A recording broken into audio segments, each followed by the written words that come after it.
ఓ అవతార పురుషుడా, లోకమును కాకుండా నిన్ను అర్థం చేసుకునేలా, లోక సంకల్పమును కాకుండా నీ సంకల్పమును అర్థం చేసుకునేలా నన్ను మలుచు. శాశ్వత ప్రియతమ అవతార్ మెహర్ బాబా కీ జై. అందరికీ జై మెహర్ బాబా అండి. శాశ్వత ప్రియతమ అవతార్ మెహర్ బాబాకి జై. అందరికీ జై మెహర్ బాబా అండి.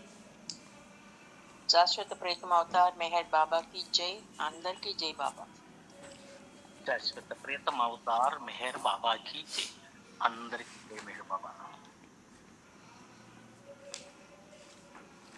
శాశ్వత ప్రియతమ అవతార్ మెహర్ బాబాకి జై. అందరికీ జై మెహర్ బాబా.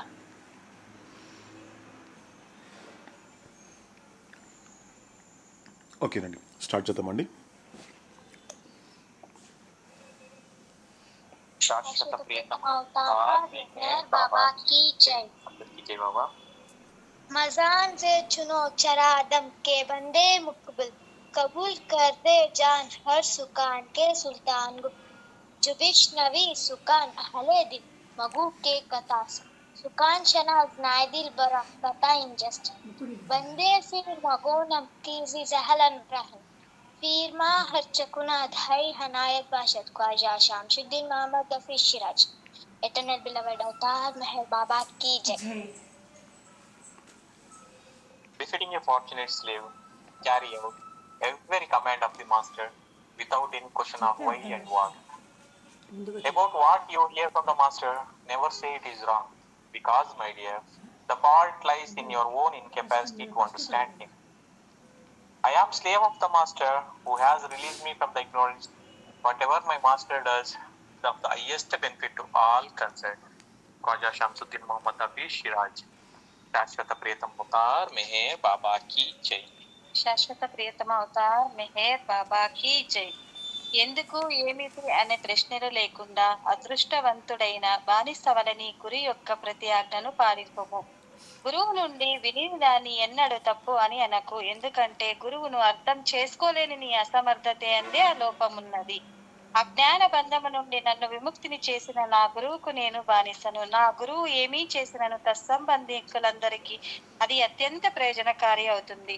Khwaja షామ్సుద్దీన్ Mohammed Hafeez Shiraz. Eternal beloved बाबा की जय।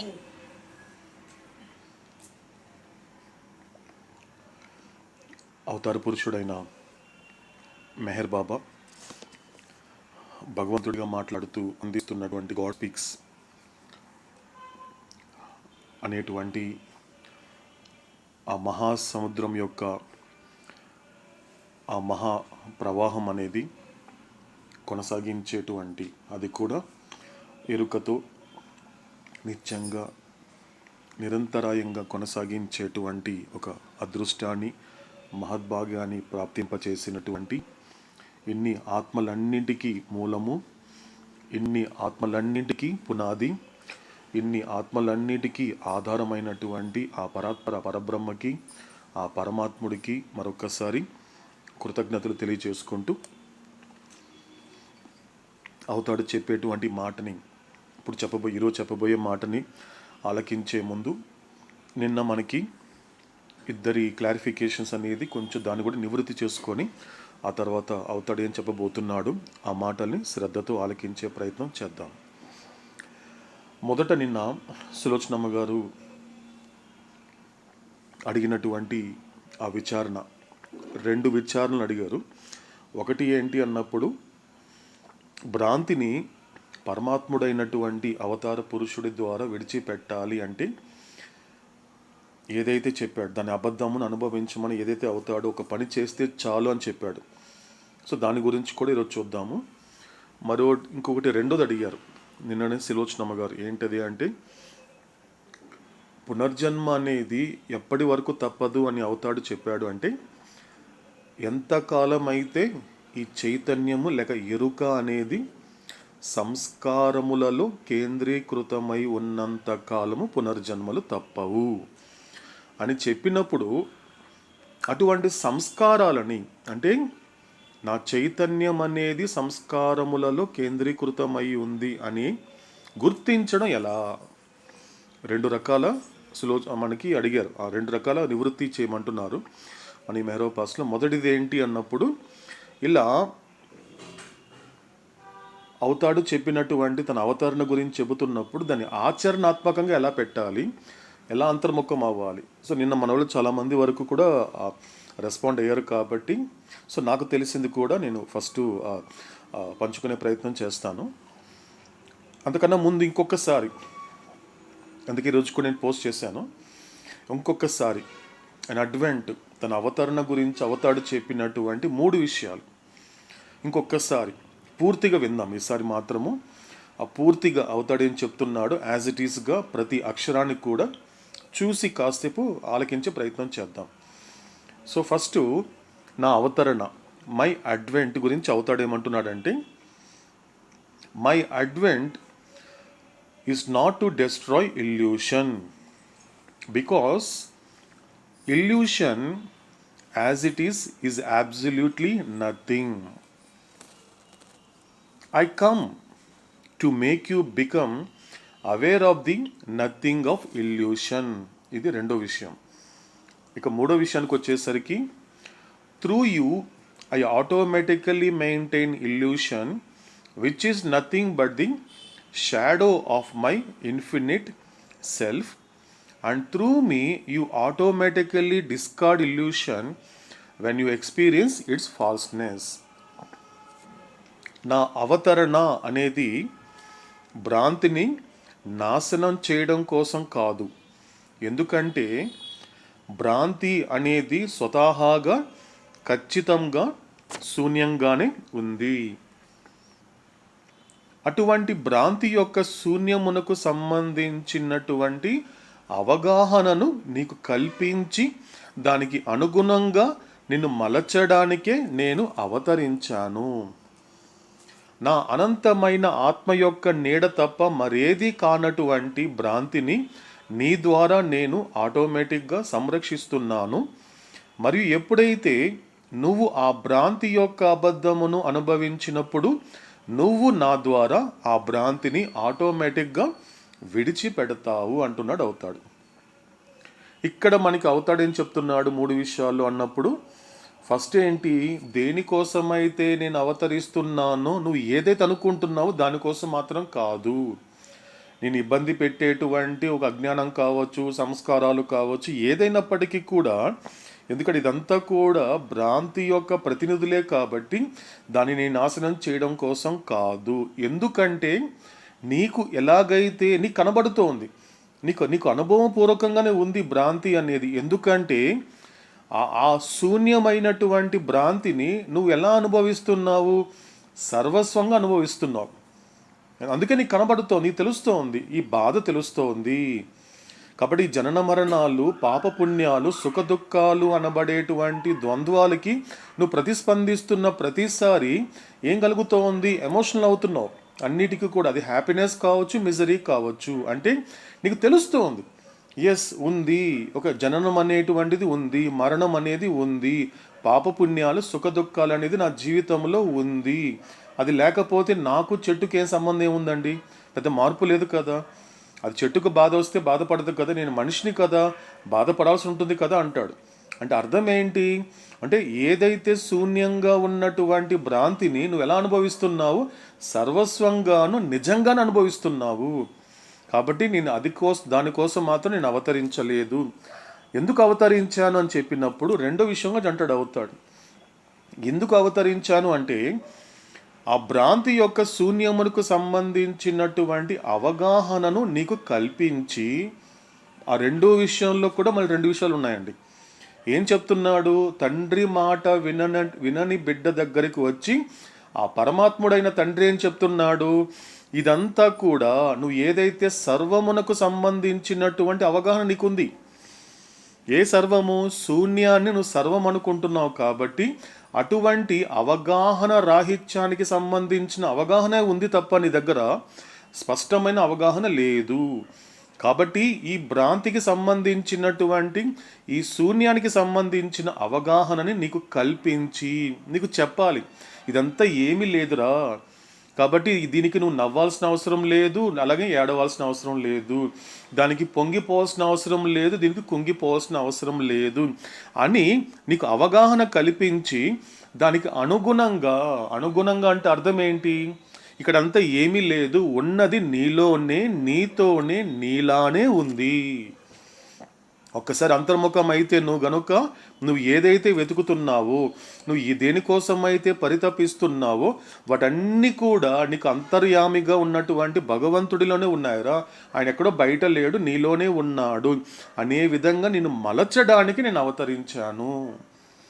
కాబట్టి అన్నభూమిక అనేటువంటి ఇక భ్రాంతి, ఇదొక ఆ మురికిలో కొట్టుకొని పోతున్నటువంటి తండ్రి మాట వినని బిడ్డని ఆ మురికి కోపం నుండి బయటపడేటువంటి ప్రయత్నం చేస్తున్నాడు అవతార పురుషుడైనటువంటి మెహర్ బాబా. అది చెప్తున్నాడు, మాట విననటువంటి ఆ బిడ్డ దగ్గరకు వచ్చి ఎందుకు నేను వచ్చాను, ఎందుకు నేను అవతరించాను. ఇప్పుడు మనకి అవతాడు చెప్పిన పని నేను చెప్పాడు కదండి, ఒక్క పని చేస్తే చాలు. ఈ ఒక్క పని చేసావంటే మాత్రం మళ్ళీ ప్రపంచంలోకి కానీ మళ్ళీ ఏ తల్లికి కానీ పని చెప్పకుండా నువ్వు ఉండగలుగుతావు. అంటే జన్మ రాహిత్యం కలుగుతుంది ఈ ఒక్క పని చేయగలిగితే. దానికి ఏమంటాడు అవుతాడు, కొంచెం దానిని పూర్తిగా కాసేపు ఆలకించే ప్రయత్నం చేస్తే ఏమంటున్నాడు అవుతాడు, నా అనంతమైన ఆత్మ తప్ప, నా అనంతమైనటువంటి ఆత్మ యొక్క నీడ తప్ప మరేది కానటువంటి భ్రాంతి. దీన్ని ఒక్కసారి కనెక్ట్ చేసుకుందామండి. నా అనంతమైన ఆత్మ, ఎందుకంటే నీలో ఉన్నది ఆత్మే, నాలో ఉన్నది ఆత్మే. నీలో ఉన్నటువంటి ఆత్మ పట్ల నీకు ఎరుక లేదు కాబట్టి నీది పరిమితమైనటువంటి జీవాత్మ, నాకున్నటువంటి ఆత్మ అనేటువంటిది ఎరుకతో నేను అనుభవిస్తున్నాను కాబట్టి నా దగ్గర ఉన్నటువంటి ఆత్మ నేను ఎలాంటి వాడిని, అనంతమైన ఆత్మని కాబట్టి నేను పరమాత్మని అంటూ. కాబట్టి ఇన్ఫినిట్ సెల్ఫ్ అంటున్నాడు అవుతాడు. కాబట్టి సో నా యొక్క నీడ తప్ప మరి ఏది కాదు ఈ భ్రాంతి. ఇంతకుముందు ఏం చెప్పాడు అవుతాడు, నా నీడలంటే ఏం చెప్పాడు, 3 ప్రపంచాలు. అది స్థూల ప్రపంచం కావచ్చు, సూక్ష్మ మానసిక ప్రపంచాలుగా పిలువబడే ఈ 3 లోకాలు కూడా నా నీడలే అని చెప్పాడు అవుతాడు. అంటే ఆ భ్రాంతి అనేది ఎప్పుడు కూడా శరీరాలకి ఈ యొక్క ప్రపంచాలకి కనెక్ట్ అయి ఉంటుంది. అది ఏం చేస్తున్నాను, ఆ భ్రాంతిని సంరక్షించేది కూడా నేనే.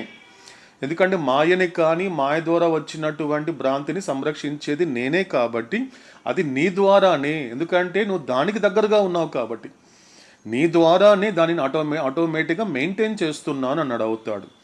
కాబట్టి అవతాడు చెప్పినటువంటి పని ఏంటి, ఈ పని గనుక ఈ జన్మల్లో, ఈ శరీరంలో, ఈ ప్రపంచంలో ఇక్కడ గనక నువ్వు చేయగలిగితే తర్వాత నీకు జన్మరాహిత్యాన్ని నేను ప్రాప్తింప చేస్తాను. నువ్వు దేనికోసం అయితే పరితపించేటువంటి ఆ ఆదిమూల వాస్తవమైనటువంటి సమాధానాన్ని సంప్రాప్తింప చేసుకునేలా నేను నిన్ను మలుచుతాను. ఏంటా పని అన్నప్పుడు, ఎప్పుడైతే నువ్వు ఆ భ్రాంతి యొక్క అబద్ధమును అనుభవించినప్పుడు, ఎందుకంటే ఇప్పుడు ఎలా అనుభవిస్తున్నావు, ఆ భ్రాంతిని ఎలా అంటే నిజంగా అనుభవిస్తున్నావు, ఇది నిజంగా ఉంది. కానీ అవతాడు ఏమంటున్నాడు, నిజంగా ఉన్నది భగవంతుడు తప్ప మరేది కాదే. కాబట్టి ఇది లేనిది, ఇది అబద్ధమే. కానీ నువ్వు అబద్ధంగా అనుభవించడం లేదు ఆ భ్రాంతిని, నిజంగా ఇది ఉంది, ప్రపంచము ఉంది, శరీరాలు ఉన్నాయి, బంధనాలు నాకు తెలుస్తోంది అని నీకు ఆ ఎరుకలో ఉండిపోయావే. ఇది నువ్వు చేసేటువంటి పొరపాటు. ఇప్పుడు ఏం చెయ్యాలి అన్నప్పుడు నేను చెప్తున్నాను కదా, అదంతా భ్రాంతి, అదంతా శూన్యం అని చెప్తున్నాను. కాబట్టి ఇప్పుడు ఏం చేయాలి, నువ్వు దాని యొక్క ఫాల్స్నెస్ని, దాని యొక్క అబద్ధాన్ని కనుక నువ్వు అనుభవించగలిగితే, కాబట్టి అది అబద్ధమే, అది నిజం కాదు, ఇదంతా కూడా అబద్ధమే అనే విధంగా గనుక నువ్వు అనుభవించగలిగితే, అప్పుడు ఏదైతే నీ ద్వారా నేను మెయింటైన్ చేస్తున్నటువంటి ఇల్యూషన్ని, అప్పుడు నువ్వు నా ద్వారా ఇల్యూషన్ని విడిచిపెట్టగలుగుతావు. ఇది అవుతాడు చెప్పిన పని. సో దీనిని మనకి సులోచనమ్మ గారు ఏమడిగారు, ఇది ఆచరణాత్మకంగా ఎలా పెట్టాలి. నిన్ను అడిగినటువంటి చాలా గొప్ప విచారణ అండి. ఎందుకంటే ప్రతి ఒక్కరికి కూడా అవతాడు ఏది చెబుతున్నా కూడా వెంటనే ఆ సహకరించని స్థూల సంస్కారాలను ఎలా మలుచుకోవాలి అంటే, ఈరోజు నాకు అవతార పురుషుడైనటువంటి మెహర్ బాబా చెప్పినటువంటి మాటని ఇమ్మీడియట్గా వెంటనే నేను ఆచరణాత్మకంగా పెట్టేటువంటి మార్గం ఏంటి అనేది ఎవరికి వాళ్ళు విచారణ చేసుకోవాలండి. ఎందుకంటే అవతాడు చెప్తాడు, అదేమి చెప్పకుండా ఉన్నాడండి, చెప్తాడండి, అవుతాడు. దాన్ని కూడా ఆచరణాత్మకంగా ఎలా పెట్టాలి అనేది. కానీ ప్రతి ఒక్క మాటలో ప్రతి అక్షరానికి కూడా ఆచరణాత్మకంగా పెట్టేలా ఉండాలండి. అప్పుడు ఈ మెహరోపాసనం అనేటువంటిది సఫలీకృతం అవుతుంది అంటున్నాడు, అవుతాడు. కాబట్టి మొట్టమొదటిగా నిన్న మనోళ్ళు చాలామంది చెప్పారు, ఇలా ఆచరణాత్మకంగా పెట్టాలి అన్నప్పుడు ఏం చెయ్యాలి అన్నప్పుడు అది కూడా రకరకాలుగా అంతర్ముఖం అవ్వాలని చెప్పారు. ఇలా అదేవిధంగా ఉన్నటువంటి చైతన్యం అనేది ఆ సంస్కారములలో కేంద్రీకృతం కాకుండా చేసుకోవాలి అని చాలామంది మనకి వాళ్ళకు సంబంధించినటువంటి అవేర్నెస్ అనేది పంచుకున్నారు. నాకు అర్థమైనంత వరకు ఒకటేనండి సులోచనమ్మ గారు, ఒకటేంటి అన్నప్పుడు, ఎందుకంటే ప్రతిసారి ఇక్కడ భగవంతుడు మాట్లాడుతున్నాడు, భగవంతుడితో పాటు భ్రాంతి కూడా మాట్లాడుతోంది. అంటే ఇద్దరు మాట్లాడుతున్నప్పుడు ఇద్దరు యొక్క మాటలు ఎలా ఉంటున్నాయి? ఇక్కడ భగవంతుడు మాట్లాడుతున్నప్పుడు ఏమంటున్నాడు? ఏమీ జరగదు. ఎందుకంటే ఆయన మాట్లాడే మాట, ఎందుకంటే ఏదైనా జరిగితే కదా నువ్వు ప్రతిస్పందించడానికి. నేనంటున్నాను, ఒక అవతార పురుషుడిగా, భగవంతుడిగా, నీ గురించి పూర్తిగా తెలిసినటువంటి సర్వజ్ఞుడిగా అంటున్నాను. కాబట్టి ఏది జరగదు నీ జీవితంలో. దాన్ని కాస్త మనం గనుక విడమర్చుకున్నాం అనుకోండి, గతంలో నా జీవితంలో ఏది జరగలేదు, ప్రస్తుతం ఏది జరగడం లేదు, భవిష్యత్తులో కూడా ఏది జరగదు. అదేంటండి, అన్నీ జరుగుతున్నాయి కదండి. అలా జరుగుతోంది అని నిన్ను గుర్తించగలుగుతున్నావు అంటే అప్పుడు నువ్వు ఎవరి మాటలు శ్రద్ధతో ఆలకిస్తున్నావు? భ్రాంతి మాటలు ఆలకిస్తున్నావు. భ్రాంతి ఏమంటోంది? అంతా జరుగుతోంది, చూడు నిన్న అది జరిగింది, నీకు ఎంత బాధ కదా, నీకు ఎంత బాధ కలిగే సంఘటన జరిగింది నిన్న, కాబట్టి నువ్వు కూర్చొని బాధపడు అని నిరుత్సాహపరిచేటువంటి స్థూల సంస్కారాలే నిన్న నువ్వు అనుకుంది జరిగింది కదా, కాబట్టి హ్యాపీగా ఉండు, అందరికీ చెప్పుకొని పంచుకో అనే విధంగా చెప్తూ ఉంది. కానీ అవతాడు ఏమంటున్నాడు? ఇలాంటి వాటికి నువ్వు ప్రతిస్పందించద్దు అంటున్నాడు అవతాడు. ఇదొక పద్ధతి అండి. ఆచరణాత్మకంగా పెడుతున్నప్పుడు ఇదంతా అంతర్ముఖంగా జరగాలి సులోచనమ్మ గారు. ఎందుకంటే ఏమీ జరగదు అని ప్రపంచానికి చెప్పకూడదు, చెప్పాల్సిన అవసరం లేదు. మీకు తెలియాలి, మీలో ఉన్నటువంటి అంతర్యామికి తెలిస్తే చాలు. కాబట్టి మొట్టమొదటిగా ఏంటి, దానితో పాటు అక్కడే చెప్పాడు బాబా, ఆ మాట చెప్పాడు. అంటే తాత్కాలికమైనటువంటి ప్రభావమే భ్రాంతి అని ఆ మాట చెబుతున్నప్పుడు ఆ మెసేజ్లో ఏమంటాడు ఒక చోట, ఎంతకాలమైతే నువ్వు అబద్ధపు నేను గుప్పెట్లో ఉన్నంత కాలము, నువ్వు జరిగే వాటికి జరగని వాటికి నిన్ను నువ్వు గుర్తిస్తున్నంత కాలము భ్రాంతి నిన్ను పరిపాలిస్తుంటుంది. అంటే అర్థం ఏంటి? ఆచరణాత్మకంగా పెట్టకుండా నిన్ను అంతర్ముఖం కానివ్వకుండా చేసేదేంటి? ఆ యొక్క స్థూల సంస్కారాలే. కాబట్టి నీ జీవితంలో ఏది జరిగినా కూడా వాటితో నిన్ను నువ్వు గుర్తించకుండా, ఏది జరిగినా కూడా ఇది నా గతంలో నేను ప్రోగు చేసుకున్న సంస్కారాలనేది ఖర్చవుతున్న ప్రక్రియలో భాగంగానే నాకు ఈ బాధ వచ్చింది. గతంలో నేను పోగు చేసుకున్నటువంటి సంస్కారములన్నీ కూడా ఖర్చు అవుతున్నటువంటి ప్రక్రియలో భాగంగానే నాకు ఈ సంతోషం అనేది వచ్చింది. అంతేనండి. అందుకే అవుతాడు సాక్షిలా చూడమంటాడు, విట్నెస్ లాగా చూడు. ఎందుకంటే దాన్ని పట్టుకోవడం వల్ల, దానితో గుర్తించడం వల్ల నువ్వు పొందాల్సినటువంటి అనంతమైన లక్షణాలు నువ్వు పొందలేవు. ఎందుకంటే అవన్నీ సంస్కారాలకి సంబంధించింది. కాబట్టి నాకు తెలిసినంత వరకు మొదటిది ఆచరణాత్మకంగా పెట్టాలి అంటే మాత్రము ఇదొక పద్ధతి అమ్మ, నాకు తెలిసినంత వరకు. రెండో తీసుకుంటే మీరు అడిగింది ఏంటి? పునర్జన్మలు ఎప్పటి వరకు తప్పదని చెప్పాడు అవుతాడు. ఎంతకాలం అయితే నీ చైతన్యము లేక ఎరుక అనేది నీ సంస్కారములలో కేంద్రీకృతమై ఉన్నంత కాలము నీకు పునర్జన్మలు తప్పదు అని చెప్పాడు. ఇప్పుడు మీరేమడిగారు?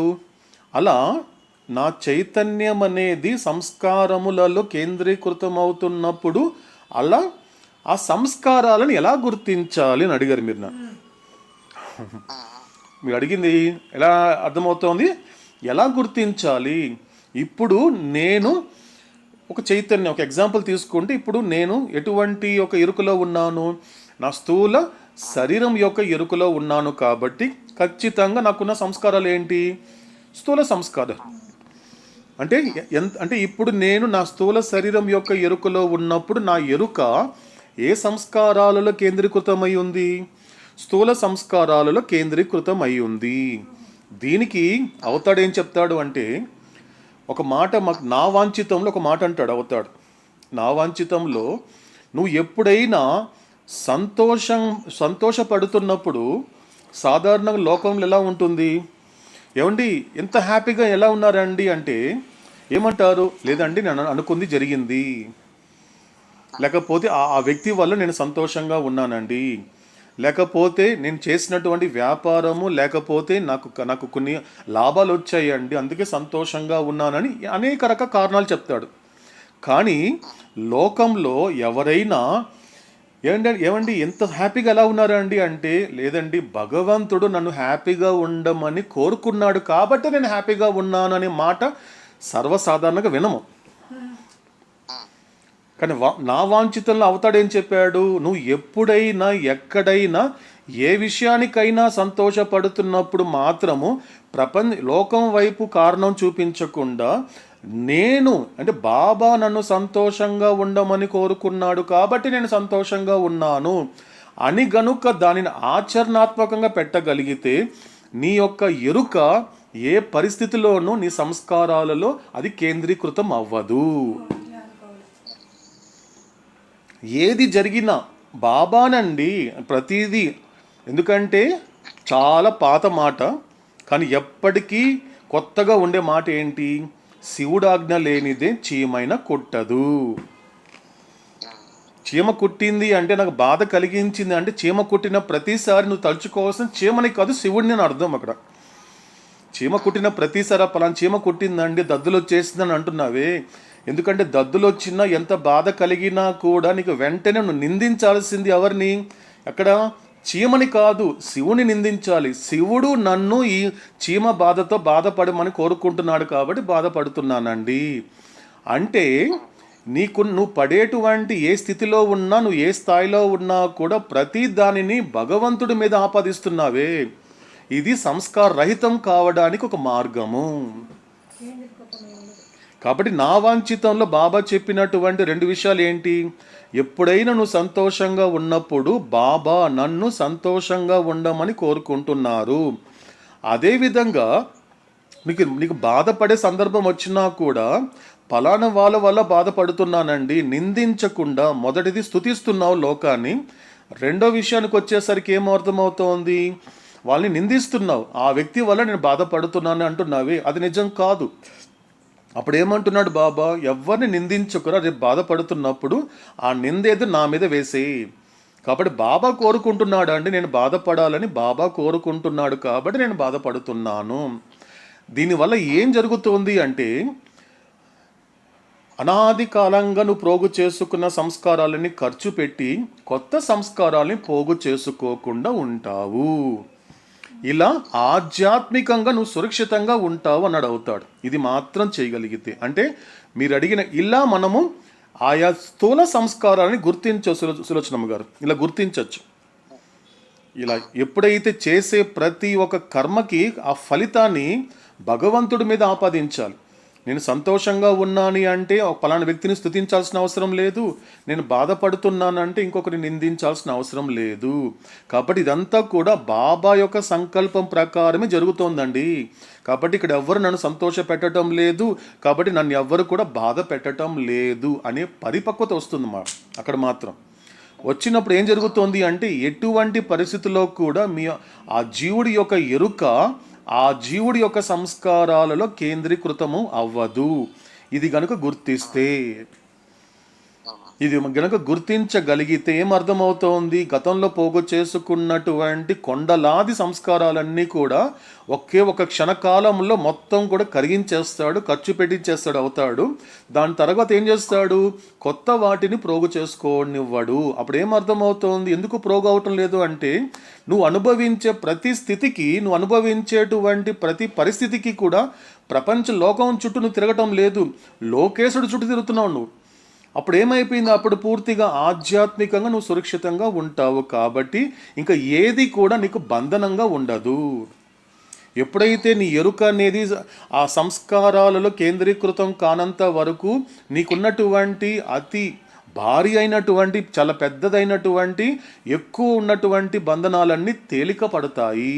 అలా ఆధ్యాత్మిక మార్గంలోకి నువ్వు అడుగు పెడతావు అంటాడమ్మా. ఇది మనకి చెప్పినటువంటి నాకు తెలిసినటువంటి క్లారిఫికేషన్స్ సులోచనమ్మ గారు. బాగుంది, చాలా చాలా బాగుంది, చాలా చాలా బాగుంది. నేను కూడా నిన్నటి నుంచి ఆలోచిస్తుంటే మా టోటల్గా నేను సర్వము చైతన్యము సంస్కారాలు ఈ నాలుగిటిని గురించే నా ఆలోచనలు వచ్చినాయి. ఓకే, ఇప్పుడు మీరు చెప్పిన దాంట్లో నుంచి నేను ఆలోచించింది మీరు చెప్పిన దానికి సరిపోతూ ఉంటుంది. ఎందుకంటే లేమిలో నుంచి అది శూన్యంలో నుంచే కదా ఈ సృష్టి యావత్తు వచ్చింది. అవును, శూన్యం అంటే ఏమీ లేనిది, శూన్యంతో కూడిందే సర్వమైంది. ఆ సర్వం ఎప్పుడైతే సర్వాన్ని పట్టుకుంటావో నువ్వు ఈ శూన్యానికి ప్రాధాన్యత ఇవ్వవు. అవును, ఈ సంస్కారాలు ప్రేరణ చేస్తుంది చైతన్యాన్ని. చైతన్యం ఏం చేస్తుంది? అనుభవాన్ని ఇస్తుంది.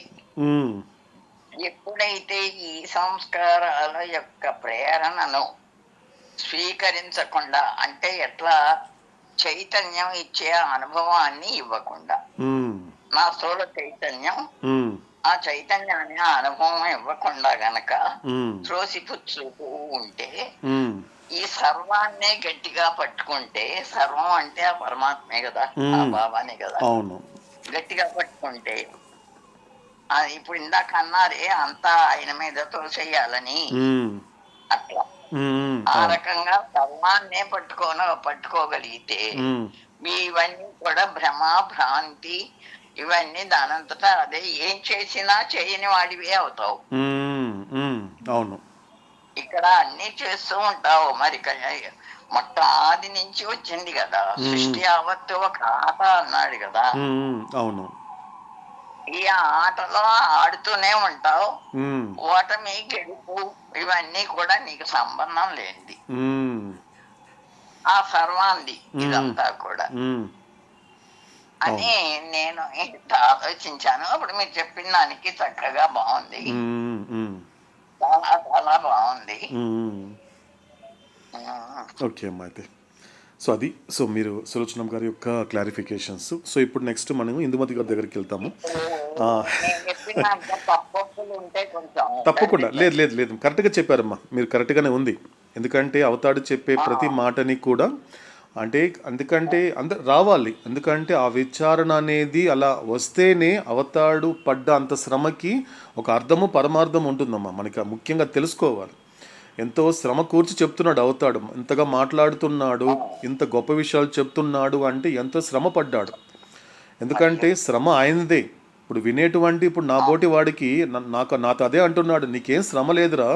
ఇప్పుడు మెహరోపాసనం చేస్తున్నప్పుడు ఇక్కడ కూర్చున్న వాళ్ళందరూ కూడా అవతాడు సమక్షంలో కూర్చున్న వాళ్ళంతా కూడా ఇక్కడ ఏం బరువులు మోయటం లేదు, ఇక్కడ ఏమీ పెద్ద ఏమీ కష్టపడిపోవటం లేదు కదండి. ఇప్పుడు అంతా కూడా చక్కగా కూర్చొని ఆయన శ్రమ పడి చక్కగా నువ్వు కూర్చొని నిలకడగా నిశ్చలంగా కూర్చోరా, స్థిమితిగా నువ్వు కూర్చొని వింటే చాలు ఈ జన్మకి. శ్రద్ధగా నా మీద శ్రద్ధగా ఆలకించగలిగితే చాలు. ఎందుకంటే నా శ్రమను గుర్తించావంటే నా మాట పట్ల నీకు శ్రద్ధ అనేది వస్తుంది. కాబట్టి అది ఎప్పటికీ గుర్తిస్తూనే ఉండాలి. ఎందుకంటే ఇప్పుడు నాకు వ్యక్తిగతంగా చూసుకున్నప్పుడు గత జన్మలో నేను చేసిన పొరపాటు ఏంటి, ఆ పొరపాటు అలవాటైంది, ఆ అలవాటు గ్రహపాటుగా తీసుకెళ్ళింది. ఆ గ్రహపాటు పేరే పునర్జన్మ. ఏంటి ఆ పొరపాటు అన్నప్పుడు అంటే ఎవరినైతే నిర్లక్ష్యం చేయకూడదో, ఏ మాటని పెట్టకుండా చూడకూడదో, ఏ మాటని అయితే నేను పూర్తిగా నేను శరణాగతి కావాలో, ఏ మాటకి నేను ఆధీనం అవ్వాలో అటువంటి మాటకి ఆధీనం కాలేకపోయాను. అంటే ఒక్కసారి నన్ను నేను పరిశీలించుకుంటే. కానీ ఇప్పుడు అవతాడు మళ్ళీ మరొకసారి, ఎందుకంటే మెహరోపాసనం అనేది ఈ జన్మలో ఎవరికి కొత్త కాదండి. ఇప్పుడు మనమంతా కూర్చున్నాము అంటే మన ప్రపంచంలో ఒక్కొక్క చోట్ల ఉన్నటువంటి మనందరినీ కూడా అవతాడు ఇక్కడ కలిపి కూర్చోబెట్టాడు అంటే మనమంతా ఫస్ట్ టైం ఏం కూర్చోలేదండి మెహర్ బాబా సమక్షంలో. గత జన్మలో కూర్చున్నాం.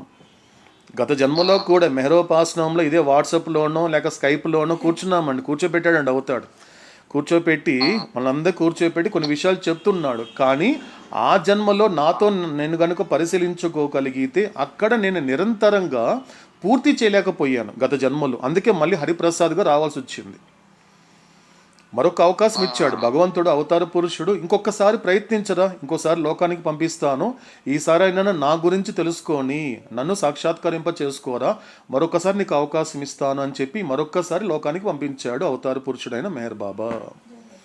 కాబట్టి ఇలా ప్రతిదీ ఆచరణాత్మకంగానే అవతాడు చెప్పే మాట ఎందుకు కష్టం అనిపిస్తుంది అంటే శ్రద్ధ పెట్టకపోవడమే.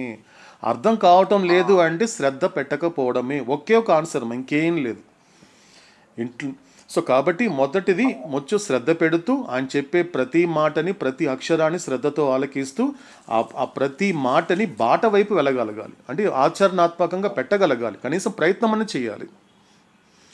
సో ఆ ప్రయత్నం చేసే భాగంలో ఇప్పుడు మీరు చేసిన విచారణ అనేది ఎప్పటికప్పుడు చేస్తూ ఉంటే మనకు ఆ క్లారిఫికేషన్ చాలా ఇంపార్టెంట్. మన ఇక నివృత్తి చేసుకోవాలమ్మా ఇక్కడ మనతో సులోచనమ్మ గారు. ఎందుకంటే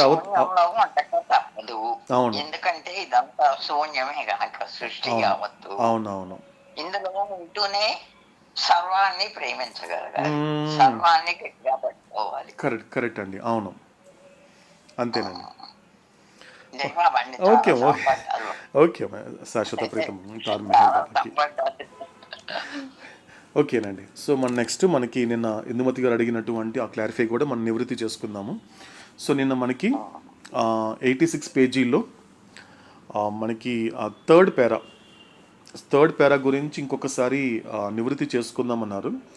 సో అక్కడ మనకి అది పేజీ మనకి తెలుగు కదమ్మా 114 114 చివరి పేరాలో వస్తుంది తెలుగు. ఇదే ఇంగ్లీష్ ఉందా, తెలుగు ఉందా? తెలుగు చివరి పేరా అండి, 114 పేజీ చివరి పేరా వస్తుంది చూడండి, చివరి పేరా వస్తుంది. సో దీంట్లో ఏమంటున్నాడు అవుతాడు, ఈ స్థితిలో చైతన్యం అనేది చెక్కు చెదరకుండాను సంపూర్ణంగాను ఉంటుంది. కాబట్టి పరిమిత శరీరము, పరిమిత ప్రాణశక్తి, పరిమిత మనస్సు ఇవన్నీ వరుసగా అపరిమితము మరియు అనంతమైన ఆనందం, శక్తి, జ్ఞానం నుండి పూర్తిగా వేరు చేయబడతాయి. ఇక్కడ మనకి కాస్త ముందు చెప్పిన మాట ఒకసారి మనము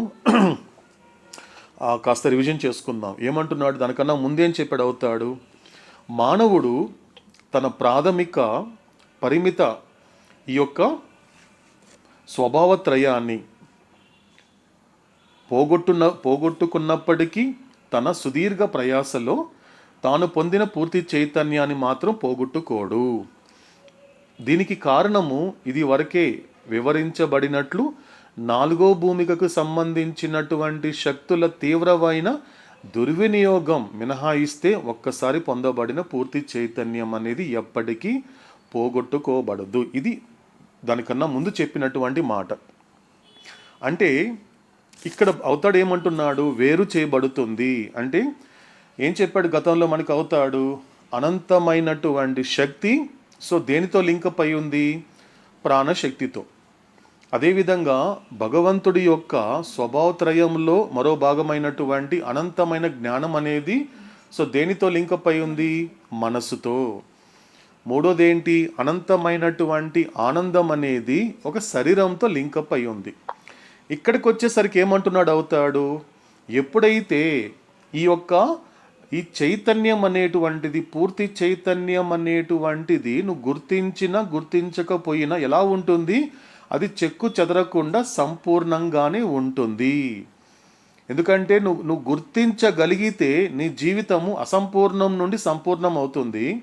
లేకపోతే గుర్తించలేదనుకో అది సంపూర్ణంగానే ఉంటుంది. కానీ ఎప్పుడైతే ఈ యొక్క పూర్తి చైతన్యాన్ని గుర్తించి గనుక అనంత చైతన్యాన్ని పొందేటువంటి ప్రక్రియలో భాగంగా ఏం జరుగుతోంది అంటే ఏ ఏ యొక్క స్వభావత్రయంగా అంటే పరిమితమైన స్వభావత్రయంగా ఉన్నటువంటి జీవుడు దేవుడు అవ్వాలంటే ఏం చెయ్యాలి? ఇదంతా కూడా వేరు చేయబడాలి. రేపు నువ్వు జ్ఞానం పొందాలి అంటే దేని నుండి వేరుపడాలి? అజ్ఞానం నుండి వేరుపడితే తప్ప నువ్వు జ్ఞానాన్ని పొందలేవు. పరిమితమైన విషయాల పట్ల నీకు వేరు చేయబడితే తప్ప అనంతమైన వాటిని నువ్వు పొందలేవు అని ఆ ప్రక్రియలో భాగంగా ఏమంటున్నాడు అవుతాడు? ఇంతవరకు లింకప్ అయింది అంటే లింకప్ అయినప్పటికీ కూడా నువ్వు దేనిని అనుభవిస్తున్నావు? నీలో అనంత చైతన్య స్వరూపుడైనటువంటి భగవంతుడు ఆత్మరూపంలో ఉన్నప్పటికీ కూడా అంటే నువ్వు కూడా అనంతమైనటువంటి స్వభావత్రయం నీకు ఉంది, కానీ దాని పట్ల ఎరుక లేదు. కానీ దాని ఎరుకతో నువ్వు అనుభవించాలి అంటే నువ్వు పరిమితంగా ఏదైతే అనుభవించేటువంటి స్వభావత్రయాలన్నీ కూడా వేరు చేయబడాలి. అంటే ఎప్పుడైతే నువ్వు సంస్కార రహితమైన తర్వాత అన్నీ వేరు చేయబడుతుందండి. ఫర్ ఎగ్జాంపుల్, స్థూల సంస్కారాల నుండి సూక్ష్మ సంస్కారాలకు వెళ్ళినప్పుడు సూక్ష్మ సంస్కారాల స్థితికి నువ్వు వెళ్ళినప్పుడు ఏది వేరు చేయబడింది? అక్కడ స్థూల సంస్కారాలు వేరు చేయబడింది. సూక్ష్మ సంస్కారాల నుండి ఎప్పుడైతే నువ్వు మానసిక సంస్కారాలకు వెళ్ళిన తర్వాత అక్కడ ఏ సంస్కారాలు వేరు చేయబడింది? స్థూల సూక్ష్మ సంస్కారాలు వేరు చేయబడింది. ఎప్పుడైతే నువ్వు స్వస్వరూపం యొక్క ఎరుక లేక కాన్షియస్నెస్ ఆఫ్ సెల్ఫ్ అనేది ఎప్పుడైతే నువ్వు పొందావో, సంస్కార రహితం అయ్యావో, ఎటువంటి సంస్కారాలు వేరుపడింది? స్థూల సూక్ష్మ మానసిక సంస్కారాలు అన్నీ కూడా వేరుపడడం వల్ల నీకు సంస్కార రహితం అయ్యింది. అంటే భగవంతుడి యొక్క ఆ స్వభావత్రయమైనటువంటి అనంతమైన శక్తి, భగవంతుడి స్వభావత్రయంలో భాగమైనటువంటి అనంతమైన జ్ఞానము, భగవంతుడి యొక్క స్వభావత్రయంలో భాగమైనటువంటి అనంతమైనటువంటి ఆనందాన్ని నువ్వు ఎరుకతో అనుభవించాలి అంటే ఈ పరిమితమైన వాటి నుండి వేరు చేయబడితే తప్ప అటువంటి అనుభవం అనేది, అటువంటి సాక్షాత్కారం అనేది నీకు ప్రాప్తించదు. అదే చెప్తున్నాడు ఇక్కడ మనకి ఈ పాయింట్లో. అవుతాడు చెప్తున్న పాయింట్ ఏంటి అన్నప్పుడు అలా వేరు చేయబడుతోంది. ఇది మనకి ఈ పేరాలో చెప్పినటువంటి మాట. అందుకే ప్రతిసారి ఇక్కడ ఏమంటున్నాడు అవుతాడు? In this state with consciousness intact and complete the limited and finite body, the limited and finite energy, the limited and finite mind are totally unlinked. Unlinked అంటే ఏంటి? ఇక్కడ పూర్తిగా వేరు చేయబడుతోంది. ఎవరి నుండి అంటే ఇతనికి ఉన్నటువంటి భగవంతుడి యొక్క స్వభావత్రయం నుండి వేరు చేయబడింది. ఎప్పుడైతే అలా వేరు చేయబడినప్పుడు ఏం జరుగుతోంది? పూర్తిగా ఇప్పుడు నువ్వు దేని అనుభవిస్తున్నావు? ఇక మీదట నువ్వు ఒక ప్రాణశక్తితోనో మనసుతోనో శరీరంతో లింకప్ చేయకుండా ఇక నువ్వు ఇప్పుడేమేం అనుభవిస్తున్నావు? అనంతమైన శక్తిని అనంతంగా అనుభవిస్తున్నావు, అనంతమైన జ్ఞానాన్ని అనంతంగా అనుభవిస్తున్నావు, అండ్ చివరికి అనంతమైనటువంటి ఆనందాన్ని ఎలా అనుభవిస్తున్నావు? అపరిమితంగానే అనుభవిస్తున్నావు. సో అది మనకి చెప్పండి. అది మామూలుగా ప్రతి వాళ్ళకు కూడా ఆ యొక్క పరిమితమైనది అది కోల్పోతేనే తర్వాతనే మిగతా వాటిని సర్వస్వం అనంతమైనటువంటి అనుభవించగలుగుతామని చెప్తాను. 100%. అదే పరిమితమైనవన్నీ పోగొట్టుకోవాలి. ఎస్, టోటల్లీ అన్లింక్డ్ అంటే ఈ స్వభావత ట్రియో నేచర్ ఉంది కదా, trio nature of God, man పోగొట్టుకుంటే లిమిటెడ్ ఫినైట్ అవి పోగొట్టుకుంటే గానీ ఈ అన్లిమిటెడ్ అనేది అనుభవించలేవు అనేసి చెప్తున్నారు. కరెక్ట్. అవును, అదే చెప్తున్నా. అన్లింక్ అంటే కట్ ఆఫ్ అయిపోవాలి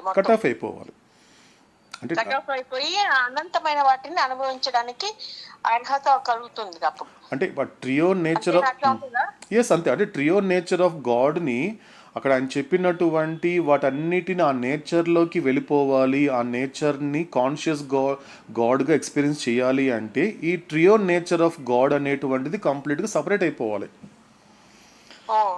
కంప్లీట్ సపరేట్ అయిపోవాలి. ఎందుకంటే ఇంకా నేను ఎరుక లేని దైవత్వంగా ఎందుకున్నాను అంటే నాలో దైవత్వం ఉన్నప్పటికీ, నాలో ఆ అనంతమైన స్వభావత్రయం ఉన్నప్పటికీ కూడా ఎందుకు ఎరుక ఉండటం లేదు అంటే కారణము దాని వెనక ఉన్నటువంటి అవతార పురుషుడి యొక్క మాటల వెనక ఉండే అంతరార్థం ఏంటి అంటే ఆ పరిమితంగా ఉంటోంది, నీలో ఉన్న ప్రతి స్వభావం పరిమితంగా ఉంటోంది. పరిమితంగా ఉంటుంది. నీకున్న ప్రాణశక్తి అనేది కేవలం పరిమితం, ఎందుకంటే ఇది కేవలము సూక్ష్మ శరీరానికి మాత్రమే సంబంధించింది. మనసు అంటున్నావు, మనసు అనేది కేవలము మానసిక శరీరానికి మాత్రమే సంబంధించింది. శరీరం అంటున్నాడు, శరీరం అంటే ఏంటి, కేవలము నీ గ్రాస్ బాడీకి మాత్రమే సంబంధించింది. అటుపక్క అనంతమైన ఆనందం అనేసి అవతారుడు ఆత్మానందం గురించి నువ్వు చెప్తూ ఉంటే నువ్వు దేహానంద పడతావు ఏంట్రా అంటాడు అవుతాడు. నేను చెప్తున్నది ఆత్మానందం గురించి, ఎందుకంటే మానవ జన్మలో పొందాల్సినటువంటిది సుఖాలు కాదు, ఆత్మానందం పొందాలి. అటువంటి ఆనందము ఆత్మతోనే ఉంటుంది తప్ప నువ్వు దేహంతో ఆనందపడుతున్నావురా, అందుకే అది పరిమితం అయిపోయింది. అందుకే చెప్పాడు కదా మనకి గతంలో కూడా, ప్రతి దానికి, ఎందుకంటే నువ్వు అనుభవించేటువంటి ఆ ప్రతి స్వభావానికి కూడా ఇట్ హ్యాస్ ఆపోజిట్ ఆస్పెక్ట్. అది చాలా చాలా గొప్ప మాట. ఎందుకంటే ఇంతకుముందు మనకి సులోచనమ్మ గారు అడిగినట్లుగా సంస్కారాలను ఎలా గుర్తించాలంటే కూడా ఇది కూడా కనెక్ట్ చేసుకోవచ్చు. అంటే ప్రతి సంస్కారాలకి every samskaras has an opposite aspect. Even if it is gross impressions or subtle impressions and maybe mental impressions, ఏదైనప్పటికీ కూడా ఈ ప్రతి సంస్కారాలకి కూడా ఒక వ్యతిరేకమైన అంశం అనేది ఉంటుంది. అంటే ఆపోజిట్ ఆస్పెక్ట్తో నువ్వు కనెక్ట్ అయ్యి ఉన్నంత వరకు, దాన్ని నమ్ముకున్నంత వరకు ఏం జరుగుతోంది, డెఫినెట్గా ఏమవుతోంది, నీ కాన్షియస్నెస్ అనేది మళ్ళీ సంస్కారములలో కేంద్రీకృతం అవుతుంది. నీ కాన్షియస్నెస్ అనేది ఎక్కడ సెంటర్ అవుతుంది, నీ ఇంప్రెషన్లో మళ్ళీ సెంటర్ అవుతుంది. అలా అవడం వల్ల ఏం జరుగుతుంది, as you have complications in your life. ముఖ్యంగా స్పిరిచువల్ కాంప్లికేషన్స్ ఉండడం వల్ల you are not at all safe. ఈ ప్రపంచంలో, ఈ సురక్షితం కానటువంటి ఈ ప్రపంచంలో నువ్వు సురక్షితంగా ఉండే అవకాశం లేదు. కాబట్టి నీ లైఫ్లో ఏది జరిగినా ఏది జరగకపోయినా నీకు భయపడుతూనే ఉంటావు అని అవుతాడు. నీకు భయం వస్తుందంటే అర్థం ఏంటి, సాక్షాత్తు మహాసముద్రం లాంటి భగవంతుడు నేను నీతో ఉన్నానని చెప్పినా కూడా నువ్వు భయపడుతున్నావు అంటే అర్థం ఏంటి, you are not safe at all.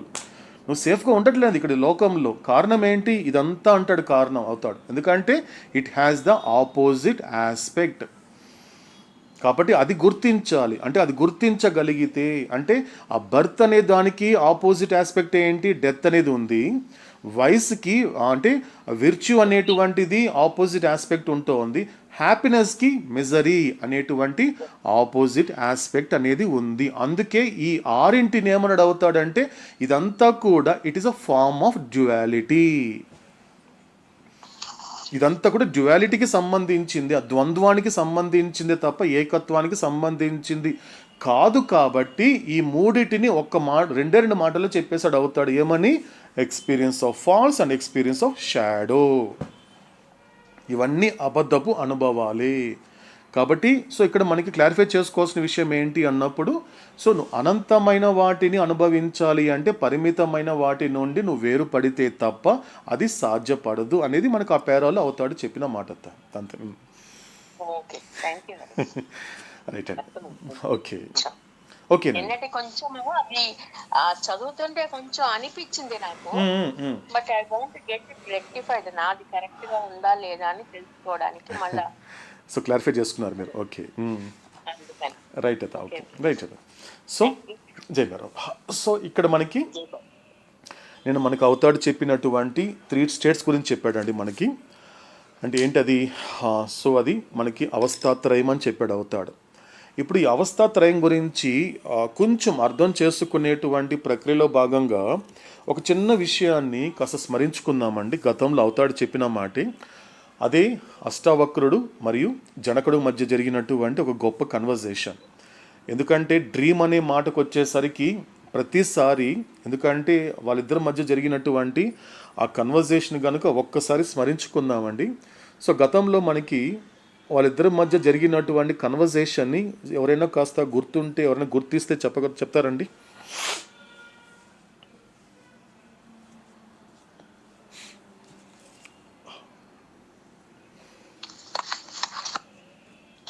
Okay ఇంకొకసారి అడుగుతాను. ఇంకొకసారి అడిగిన విచారణ ఏంటి అన్నప్పుడు అవుతాడు మనకి ఈ యొక్క అవస్థాత్రయము ఏంటది? ఆ గాఢ నిద్ర అవస్థ, స్వప్నావస్థ, జాగృత అవస్థ గురించి చెప్తున్నాడు. కాబట్టి ఈ అవస్థాత్రయం గురించి చెబుతున్నప్పుడు మనకి గతంలో కూడా ఈ అవస్థాత్రయం గురించి కూడా గతంలో ఒక గొప్ప సంఘటనని మనం స్మరించుకున్నాం. మనకు అవతాడు అందించాడు. ఏమని అంటే అక్కడ జనక మహారాజ్కి అష్టావక్ర మహర్షికి మధ్య జరిగినటువంటి ఒక గొప్ప కన్వర్జేషన్ జరిగింది. సో ఆ కన్వర్జేషన్ని ఈ సందర్భంలో కాస్త ఇంకొకసారి స్మరించుకుంటే ఇక్కడ అవతాడు చెప్పే మాటని ఇంకొంచెం అర్థమవుతుంది, కానీ దాన్ని కాస్త డైజెస్ట్ చేసుకోవడానికి అవకాశం ఉంటుందండి. సో కానీ ఎవరికైనా గుర్తుంటే చెప్తారా ఆ మాటని? ప్రయత్నిస్తాను. ఓకే ఓకే, మీనాక్షి ట్రై చేయం పర్లేదు. అంటే ఆయనకు ఒక కళ వస్తుందని జనక మహారాజుకి. యాక్చువల్లీ జాగ్రత్త వ్యవస్థలో అతను ఒక మహారాజు, కానీ తన కళలో అతను ఒక భిక్షుకునిగా బెగ్గరగా కళ వస్తుంది తనకి. కళ వచ్చినప్పుడు అంటే తనకి ప్రసాదం దొరకక అక్కడ వెళ్ళినా కూడా అందరూ తనని వెంటాడే విధంగా ఒక కళ వస్తుంది అనమాట. ఏది దొరకక ఒక భిక్షాటన ఎలా ఉంటుందో అలా చేస్తాడు అనమాట. అలాంటి ఒక కళ వస్తుంది, వ్యతిరేకంగా డెడ్ ఆపోజిట్ గా వస్తుంది అనమాట. అక్కడికి అన్ని సౌకర్యాలు ఎలా ఉన్నాయో మహారాజునికి ఇక్కడ చూసే భిక్షను తీసుకోవడం మనకేం సౌకర్యాలు ఏమి ఉండవు కదా. ఆ విధంగా పెద్ద ఆపోజిట్ గా అతనికి కళ వస్తుంది. కళ వచ్చిన తర్వాత అతను అంటే ఒక సాధకుడిగా తీసుకున్నప్పుడు ఏ కళ వచ్చినా కూడా అతను విచారించుకుంటాడు ఫస్ట్. ఇది ఊరుకు రాదు, ఎందుకంటే ఇది ఏది వచ్చినా కూడా ప్రతిదీ కూడా ఆ సంస్కారం అనుగుణంగా వచ్చినప్పటికీ కూడా తన గురువుని కలుస్తారనమాట. తన గురువు అష్టవక్రుడు కాబట్టి ఆ గురువుని కలిసినప్పుడు స్వామి ఇలా నాకు ఇలా కళ వచ్చింది కదా, దీంట్లో ఏది నిజమో ఏది అబద్ధం అని అడుగుతాడు అనమాట. జాగృత వ్యవస్థలో నేను మహారాజునిగా ఉన్నాను, కానీ డ్రీమ్ లో నాకు ఇలాంటి బెగ్గర్ గా వచ్చింది కదా, దీంట్లో ఏది నిజం అన్నప్పుడు ఆయన ఏమి చెప్తాడంటే రెండు అబద్ధమే అంటాడు అనమాట. రెండు కూడా అబద్ధమేరా, రెండు కూడా అబద్ధమే అని చెప్పినప్పుడు నిజానికి రెండు కూడా అబద్ధమే, కానీ ఆత్మ అనేది రెండు చోట్ల కూడా ఉంది మనకి. ఇక్కడ జాగ్రత్త వ్యవస్థలో కూడా ఆత్మ ఉంది, నిద్రణ వ్యవస్థలో కూడా ఆత్మ ఉంది, కానీ నిజానికి సాక్షి స్వరూపుడిగా ఉన్నటువంటి ఆత్మ మాత్రం నిజము. ఈ రెండు కూడా అబద్ధమే అని ఆయన చెప్పిండే గుర్తు, అంతవరకే నాకు గుర్తు. కరెక్ట్ మీనాక్షి, కరెక్ట్గా. సో కరెక్ట్గా నువ్వు దాన్ని కాస్త గుర్తుంచుకొని చెప్పావు. ఎస్, జరిగింది అదే యాక్చువల్గా. ఎందుకంటే మహారాజు అంటే మిథిలా పట్టణానికి మహారాజుగా ఉన్నటువంటి జనకుడికి కళ వస్తుంది. సో యాచకుడుగా యాచిస్తున్నట్లు వచ్చినప్పుడు, సో మెలకువ వచ్చినప్పుడు తను చూసేసరికి ఎలా కనబడుతోంది అంటే జాగృత అవస్థకి, అంటే ఇదంతా కూడా సుషుప్తి కాదు స్వప్నావస్థలో ఆయన కలగన్నాడు ఆయన.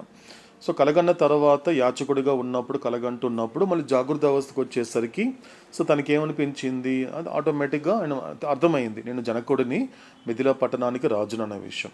సాధారణంగా ఇప్పుడు ఈ సంఘటనని, ఎందుకంటే సాధకుడికి సాధారణ మానవుడికి మధ్య ఏంటి అన్నప్పుడు, ఎందుకంటే సాధకుడు తన జీవితంలో ఏది జరిగినా కూడా తేలికగా తీసుకోడండి. ఒక గొప్ప మాట, ఎందుకంటే జనక మహారాజు గురించి అవతాడు అనేక సందర్భాల్లో చెప్పడానికి ఒక కారణం ఏంటి అన్నప్పుడు అతను ఎంత గొప్ప యాస్పిరెంట్. ఎందుకంటే తనను తాను తరింప చేసుకోవడానికి ఆ కాన్షియస్ లాంగింగ్, ఎరుకతో కూడిన తపన అనేది ఒక సాధకుడికి ఎంత గొప్పగా ఉండాలి అంటే సాధకుడు ఏం చేస్తాడు అంటే తన జీవితంలో ఏది జరిగినా కూడా తేలిక తీసుకోడు. ఎందుకంటే నాకు ఒక సంఘటన జరిగింది, అది కలలో అయినప్పటికీ స్వప్నంలో అయినప్పటికీ కూడా అది తేలికగా తీసుకోడు. ఎందుకంటే నాకు ఏదో సంబంధించింది, నా అంతర్గతంగా ఏదో ఒకటి ఉత్పన్నం చేయడము ఏదో ఉంటే తప్ప నాకు ఇలాంటి కళ కూడా రాదు. అంటే ఏదో సరిగా ఉండటం లేదు నా జీవితం అని అప్పటికప్పుడు అలర్ట్ అవుతాడు సాధకుడు. కానీ ఇప్పుడు సాధారణ మానవుడు చూడండి, బాగా సంపన్నవంతుడైనప్పటికీ కూడా ఏం చేస్తాడు, తన కళలో ఒక యాచకుడుగా ఒక కళ వచ్చిందనుకోండి, ఏమనిపిస్తోంది, భయపడిపోతాడు సాధారణంగా. ఎందుకంటే నిద్రలేచాక అది కళే కదా, దాని గురించి అంత పట్టించుకోవాల్సిన అవసరం లేదు. అదేవిధంగా బాగా ఆరోగ్యంగా ఉన్న వ్యక్తికి తను చాలా రకంగా చాలా అనారోగ్యంగా ఉన్నట్లు కళ వచ్చింది అనుకోండి, సాధారణ వ్యక్తి ఏం చేస్తాడు, అది కళే కదండి, కళ వచ్చి అలా అయిపోయిందండి అంటాడు. అలా సర్వసాధారణంగా తీసుకోలేదు జనకుడు. ఎందుకంటే తెలుసుకోవాలనుకున్నాడు, ఆడ భయపడలేదు ఆయన. ఎందుకంటే నాలో ఎక్కడో ఒక చోట నాకు దానికి సంబంధించిన వాసన, ఈ యొక్క డబ్బు కానీ, ఈ యొక్క పేరు ప్రఖ్యాతలు కానీ, ఎక్కడైనా నేను నా మనస్సు అనేటువంటిది వీటి పట్ల ఆకర్షితం అవుతోందా, అవ్వకూడదే. ఇది నా ప్రారంధము. నేను రాజుగా పుట్టడము, రాజుగా పెరగడము, రాజుగా ఉండడం అనేటువంటిది, ఈ రాజ్యవంశంలో పుట్టడం అనేది కూడా అది నా ప్రారంధం అంతే. కాబట్టి నేను రాజుగా పుట్టినప్పుడు, రాజుగా ఇలాంటి అనుభవిస్తున్నా కూడా ప్రతి దాని నుండి నేను నిస్సంగత్వంగానే ఉండాలి. ఎందుకంటే ఈ జన్మలో ఇది ప్రాప్తించింది, తర్వాత జన్మలో ఇది ప్రాప్తించవచ్చు, ప్రాప్తించకపోవచ్చు, నిరంతరం మారుతూ ఉంటుంది. కానీ నాకు కావాల్సింది ఏంటి? ఎటువంటి మార్పు లేనటువంటి సత్యం కావాలి, నాకు వాస్తవం కావాలి. అలా తప్పించేవాడు జనకుడు. కాబట్టి అలా వచ్చినప్పుడు ఆయన సీరియస్గా తీసుకున్నాడు, అంటే భయపడలేదు ఆయన. కాబట్టి ఏదో కారణం ఉంది. నేను యాచకుడుగా ఉన్నాను అంటే, యాచకుడుగా రాజైనప్పటికీ కూడా నా స్వప్నావస్థలో నేను యాచకుడుగా నన్ను నేను చూసుకుంటున్నాను అంటే దీని వెనక ఏదో కారణం ఉంది, తెలుసుకోవాలి అని తన గురువు అయినటువంటి అష్టావక్ర మహర్షి దగ్గరికి వెళ్తాడు. వెళ్ళినప్పుడు అడుగుతాడు, గురుదేవా ఇలా నాకు కల వచ్చింది, సో నాకు ఇలా అనిపించినప్పుడు అన్నప్పుడు, సరే ఓకే మహారాజా, నువ్వేం తెలుసుకోవాలనుకుంటున్నావు అంటే, ఈ రెండిటిలో ఏది నిజము? ఇప్పుడు నేను రాజుగా ఉన్నాను, ఇప్పుడు తెలుస్తోంది, జాగృత అవస్థలో తెలుస్తోంది, ఇది నిజమా? లేకపోతే స్వప్నావస్థలు యాచకుడుగా ఉన్నాను, అది నిజమా అన్నప్పుడు ఇందులో ఏది నిజము, ఏది అబద్ధం అని చెప్పినప్పుడు అష్టావక్ర మహర్షి ఏమన్నాడు? రెండు అబద్ధాలే, రెండు అబద్ధాలు అని చెప్పినప్పుడు, అదేంటి గురుదేవా? ఎందుకంటే ఇప్పుడు నాకు తెలుస్తోంది, నేను రాజు అని తెలుస్తోంది, నా రాజ్యం కనబడుతోంది, నా రాజ్యంలో ఉన్న ప్రజలు కనబడుతున్నారు. కాబట్టి ఒకవేళ ఇది నిజం అవ్వాలి, అది స్వప్నావస్థలో నేను అనుభవించిన అబద్ధం అవ్వాలి కదా. ఇది కూడా అబద్ధం అంటే అర్థం ఏమంటున్నాడు అంటే, ఇప్పటికీ మేలుకొన్నావని ఎవరు చెప్పారు? నువ్వు జాగృత అవస్థల్లో నిద్ర లేచానంటున్నావే తప్ప నువ్వు మేలుకొన్నావని ఎవరు చెప్పారు? ఓ మహారాజా, ఓ జనక మహారాజా, ఇప్పటికీ నువ్వు కలగంటున్నావు అని అడవు. అంటే అక్కడ అష్టావక్ర మహర్షి ఏదైతే జనక మహారాజుకు చెప్తున్నాడో, ఇక్కడ అవతారుడు కూడా ఈ మూడు స్థితులు కూడా కేవలం సుషుప్తి మాత్రమే కాదు, గాఢ నిద్ర స్వప్నావస్థ మాత్రమే కాదు, జాగృత అవస్థ కూడా కలే. ఇది గుర్తుపెట్టుకోవాలండి. అందుకే గతంలో మనకి అవతాడు ఈ సంస్కారాలు అనేది ఏం చేస్తుంది? రెండు పనులు చేస్తుంది అన్నాడు అవుతాడు. ఈ సంస్కారాలు అనేది కూడా రెండు పనులు చేస్తుంది నీ జీవితంలో అన్నాడు అవుతాడు. ఇది కనుక కాస్త అలర్ట్గా ఉండగలిగితే, అది ఏం చెప్తోంది, అది ఎలా నేను మలుచుతోంది అని అలర్ట్గా ఉంటూ, అలా ఉండకుండా భగవంతుడు చెప్పినట్లుగా నువ్వు ఆలకించగలుగుతావు. గుర్తుంది కదండి, ఆ సంస్కారాలు చేసేటువంటి రెండు పనులు ఏంటని చెప్పాడు అవుతాడు?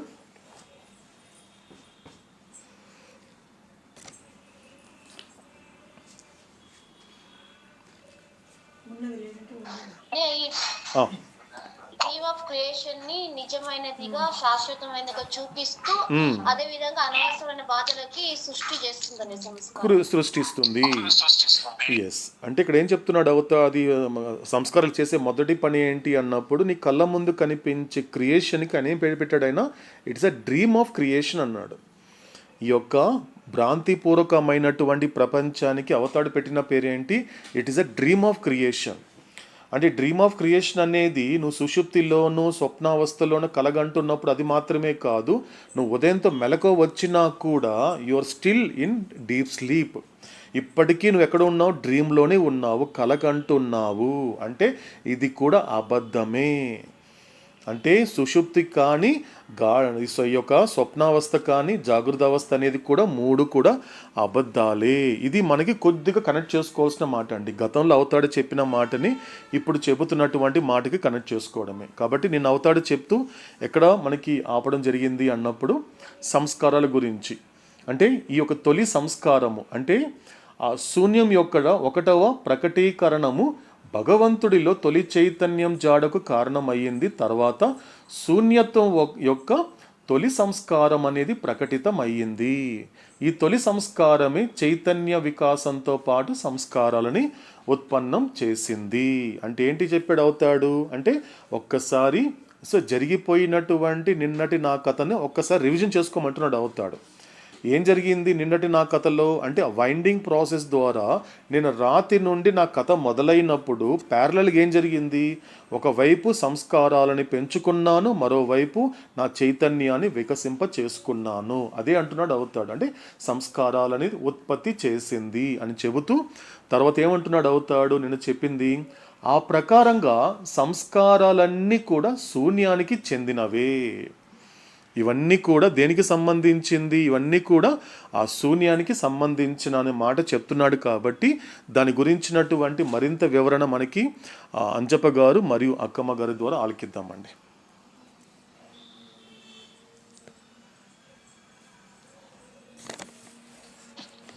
शाश्वत प्रियतम अवतार मेहर बाबा की जय.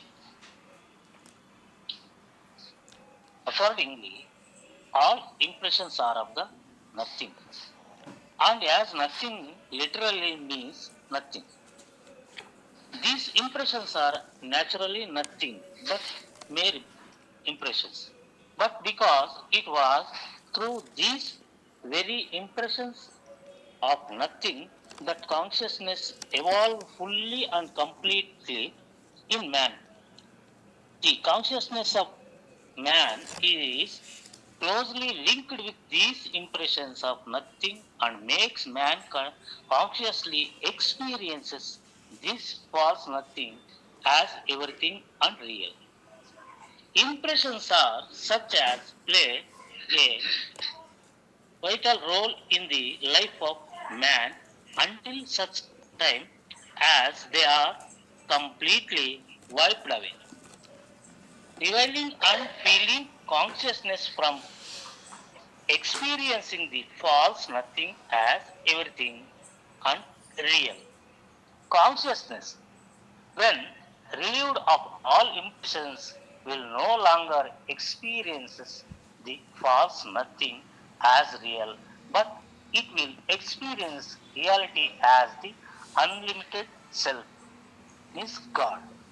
शाश्वत प्रियतम अवतार मेहर बाबा की जय. శాశ్వత ప్రియతమ అవతార్ మెహర్ బాబాకి జై. ఆ ప్రకారంగా సంస్కారాలన్నీ శూన్యానికి చెందినవే. శూన్యము అంటే అక్షరాల శూన్యమే అని అర్థం కనుక ఈ సంస్కారాలు సహజంగానే కేవలం ముద్రలు తప్ప మరేమి కావు. కానీ శూన్యానికి చెందిన ఈ సంస్కారాల ద్వారానే మానవునిలో చైతన్యం పూర్తిగాను మరియు సంపూర్ణంగాను పరిణామము చెందింది. కాబట్టి మానవుని చైతన్యం శూన్యానికి చెందిన ఈ సంస్కారాలతో సన్నిహితంగా ముడిపడి ఉండి ఈ అసత్యమైన శూన్యాన్నే సర్వము మరియు యథార్థమని మానవుడు ఎరుకతో అనుభవించేలా చేసింది. కనుక సంస్కారాలు పూర్తిగా తుడిచివేయబడి అసత్యమైన శూన్యాన్ని సర్వము మరియు యథార్థమైనది అని అనుభవాన్ని పొందడం నుండి చైతన్యాన్ని విడుదల చేసే విముక్తి కలిగించే వరకు మానవుని జీవితంలో సంస్కారాలు ప్రముఖ పాత్రను పోషిస్తూ ఉంటాయి అని అన్ని సంస్కారాల నుండి విడుదల పొందినప్పుడు అసత్యమైన శూన్యము యథార్థమైనది అనే అనుభవాన్ని చైతన్యం ఇకపై పొందదు. కానీ సత్యాన్ని అపరిమిత స్వస్వరూపంగా అనగా భగవంతుడిగా అనుభవిస్తుంది. శాశ్వత ప్రియతమ అవతార్ మెహర్ బాబాకి. సో అవుతాడు ఏం చెప్తున్నాడు కంటిన్యూ చేస్తూ అంటే, ఆ ప్రకారంగా సంస్కారాలన్నీ కూడా శూన్యానికి చెందినవే. అంటే సంస్కారాలన్నీ అంటే కేవలము స్థూల సంస్కారాలనే కాదు, సూక్ష్మ సంస్కారాలు, మానసిక సంస్కారాలు అనేవి అన్నీ కూడా దేనికి సంబంధించింది? శూన్యానికి సంబంధించిందే తప్ప సర్వస్వానికి సంబంధించింది కాదు. అంటే అర్థం ఏంటి ఇప్పుడు అంటే, ఎంతకాలం అయితే నువ్వు ఈ సంస్కారాలతో ముడిపడి బ్రతుకుతున్న ప్రతి జీవితం కూడా అది శూన్యానికి మాత్రమే పరిమితం అవుతుందే తప్ప ఆ యొక్క సర్వస్వానికి పరిమితం అవ్వదు. కాబట్టి నువ్వు శాశ్వతమైనటువంటి అనంతమైనటువంటి రూపరహితుడైనటువంటి పరమాత్మకి చెందేలా నీ జీవితం ఉండాలి అంటే ఎటువంటి సంస్కారం అనేది కూడా ఉండకూడదు. అంటే సంస్కార రహితమైతే తప్ప అప్పుడు నువ్వు శాశ్వతత్వానికి చెందుతావు, అదే నువ్వు సర్వస్వానికి చెందగలుగుతావు. కాబట్టి ఇంతవరకు అవతాడు చెప్పిన దాని ప్రకారం ఏమంటున్నాడు అవతాడు, ఈ సంస్కారాలన్నీ కూడా దేనికి సంబంధించింది? ఆ శూన్యానికి సంబంధించింది. శూన్యం అంటే అక్షరాల శూన్యమే అని అర్థం కనుక ఈ సంస్కారాలు సహజంగా కేవలము ముద్రలు తప్ప మరేవి కాదు. ఇక్కడ ఫస్టే మనకి ముద్ర అనే పదం వాడుతున్నాడు అవుతాడు. ఎందుకంటే ఇంప్రెషన్ అంటేనే ముద్ర ఒక్కొక్క చోట. ఎందుకంటే కొన్ని ఎలా ఉంటాయి అంటే ఇప్పుడు మామూలుగా స్టాంప్ వేస్తారండి. ఎందుకంటే ఇప్పుడు పోస్ట్ ఆఫీస్లో ఆ పోస్టు దాని మీద కానివ్వండి, ఆ పోస్ట్ కార్డు మీద కానివ్వండి మనకి ముద్రలు వేస్తూ ఉంటాడు. ఎందుకంటే అది ఎంత తేలిక పోదు, వేసినంత తేలిగ్గా పోవాలి అంటే ఇట్ టేక్స్ సమ్ టైమ్. ఎందుకంటే అది తేలిగ్గా పోదు బయటికి. ఆ పేపర్ మీద పడినటువంటి ముద్రలే అంత తేలిగ్గా పోనప్పుడు మనసులో పడ్డ ముద్రలు అంత తేలిగ్గా పోతాయి.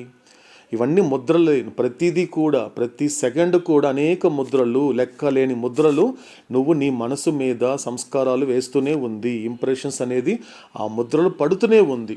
అందుకే అవుతాడు ఇక్కడ ఈసారి ఏమంటున్నాడు, ఇవి సహజంగానే కేవలము ముద్రలు తప్ప. అంటే ఏది చేసినా కూడా ఒకరిని నిర్ణయించిన ముద్ర పడుతుంది, ఇంకొకరిని ద్వేషించిన ముద్ర పడుతుంది. ఏ రకమైన ఎమోషన్, ముఖ్యంగా ఎమోషన్స్ ముఖ్యంగా మనకు అవతాడు చెప్పింది. ఎందుకంటే ఏ విషయంలో అయితే నువ్వు ప్రతిస్పందించద్దు అంటున్నాడు, వాటికి నువ్వు ప్రతిస్పందించిన ప్రతిసారి ఏమవుతోంది, అక్కడ 2 రకాల ముద్రలు ఉంటాయి. నువ్వు ప్రతిస్పందించలేదనుకో, ముద్రలు ఉంటాయి కానీ తేలికైన ముద్రలు ఉంటాయి. కానీ ఒక విధంగా నువ్వు ఎమోషనల్ అయ్యావు, యాక్షన్లో పెట్టేసావు అంటే బలమైన ముద్రలు ఉంటాయి. అంటే అక్కడ ముద్రలు వేయడంలో కూడా బలంగాను లేకపోతే తేలికగా 2 రకాల ముద్రలు ఉంటాయని అడుగుతాడు. అంటే అర్థం ఏంటి? తేలిక అంటే నీకు సహకరింపచేసే సంస్కారాలు, నీకు సహకరించని సంస్కారాలే. అంటే ఏ సంస్కారాలు అయితే నీకు సహకరించటం లేదు అది బలమైన సంస్కారాలు, అదే స్థూల సంస్కారాలని. ఏవైతే నీకు సహకరించే సంస్కారాలు ఏవైతే ఉంటారో అలాంటివి అతి తేలికైన సంస్కారాలు, అవి మానసిక సంస్కారాలు. ఎందుకంటే మానసిక సంస్కారాల విషయంలో అక్కడ మహాపురుషుడు కానీ సత్పురుషుడు కానీ చేసేటువంటి ప్రయత్నం అంటూ ఏమీ ఉండదు అని చెప్పాడు అవుతాడు. ఏమీ ఉండదు. ఎందుకంటే దానిని ఎగ్జాంపుల్గా ఎలా చెప్పచ్చు అన్నప్పుడు, ఒక మెడికల్గా నీ చేతికి ఒక గాయం కలిగినప్పుడు, ఎందుకంటే ఫస్ట్ టైం నువ్వేం చేస్తావు, చాలా కొంచెం సీరియస్గా నీకు ఒక గాయం అయింది. మొదట్లో ఏం చేస్తావు, డాక్టర్ దగ్గరికి వెళ్ళి పూర్తిగా ట్రీట్మెంట్ తీసుకుంటావు. డ్రెస్సింగ్ చేయడం కావచ్చు, దాని చుట్టూ బ్యాండేజ్ చేయడం కావచ్చు, మందు వేయడం అంతా చేస్తాడు. దాన్ని ఎంతవరకు చూసుకోవాలి, అది తగ్గేంత వరకు. అంటే సెకండ్ టైం నువ్వు విజిట్ చేసినప్పుడు అంత పెద్ద బ్యాండేజ్ కట్టడు డాక్టర్, నెమ్మదిగా తగ్గుతుంది. అంటే గ్రాస్ ఇంప్రెషన్ నుండి సటిల్ ఇంప్రెషన్కి వచ్చావు. సో సటిల్ ఇంప్రెషన్కి వచ్చిన తర్వాత మరికొన్ని రోజులు పోయిన తర్వాత ఏం చేస్తాడు డాక్టర్ అంటే ఆ బ్యాండేజ్ కూడా తీసేస్తాడు.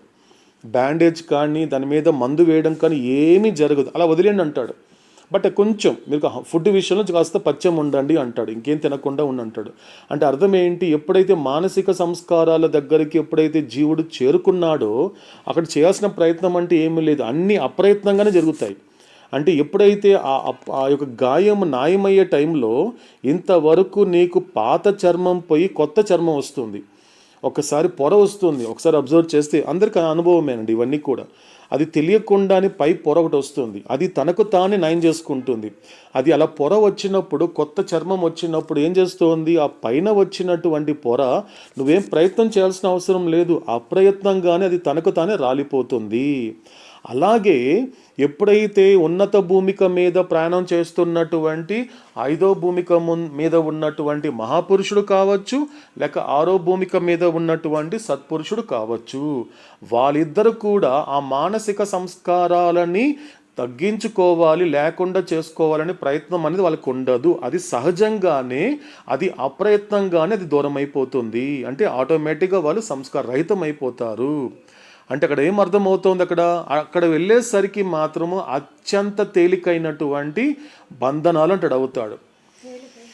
ఎందుకంటే మనకి బంధనాలకు వచ్చేసరికి ఏమన్నాడు అవుతాడు, 4 రకాలుగా ఏం చెప్పాడండి మనకి 454లో బైండింగ్ సంబంధించినంత వరకు.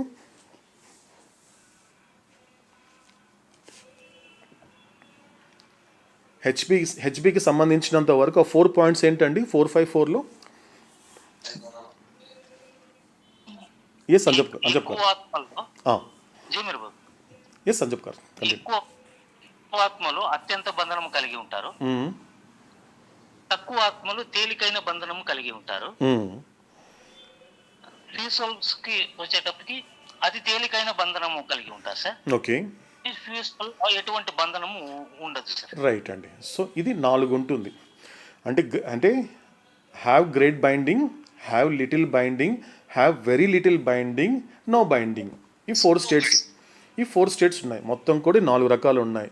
అంటే అర్థం ఏంటి ఇక్కడ ముద్రలు అనేది ఎక్కడ బలంగా పడుతోంది? అత్యంత బలమైనటువంటి ముద్రలు ఎక్కడ పడుతోంది అంటే ఈ యొక్క స్థూల సంస్కారములే అత్యంత బలమైన ముద్రలు. దానికన్నా కాస్త తేలికైంది అంటే అర్థం ఏంటి అన్నప్పుడు ఎప్పుడైతే గ్రేట్ బైండింగ్ నుండి లిటిల్ బైండింగ్కి వచ్చిన తర్వాత అక్కడ పడే ముద్రలు కూడా కాస్త తేలిగ్గా ఉంటుంది. ఆ ముద్రలు మళ్ళీ నువ్వు ఫ్యూసోల్కి వెళ్ళేసరికి ఎలా ఉంటుంది? వెరీ లిటిల్ బైండింగ్, అంటే మెంటల్ ఇంప్రెషన్ అనేది అత్యంత తేలిగ్గా ఉంటుంది. ఎక్కడ వాళ్ళకి ఇబ్బంది పెట్టదు. ఎందుకంటే అవతాడు అంటే ఏం చెప్పాడు? తండ్రి బిడ్డల భాషలో ఏం చెప్పాడండి? నలుగురిని అవతాడు ఇంకొకసారి స్మరించుకుందామండి. తండ్రి బిడ్డల భాషలో అవతాడు ఈ నలుగురు గురించి మనకు అర్థమయ్యేలాగా చెప్పిన భాష ఏంటండి?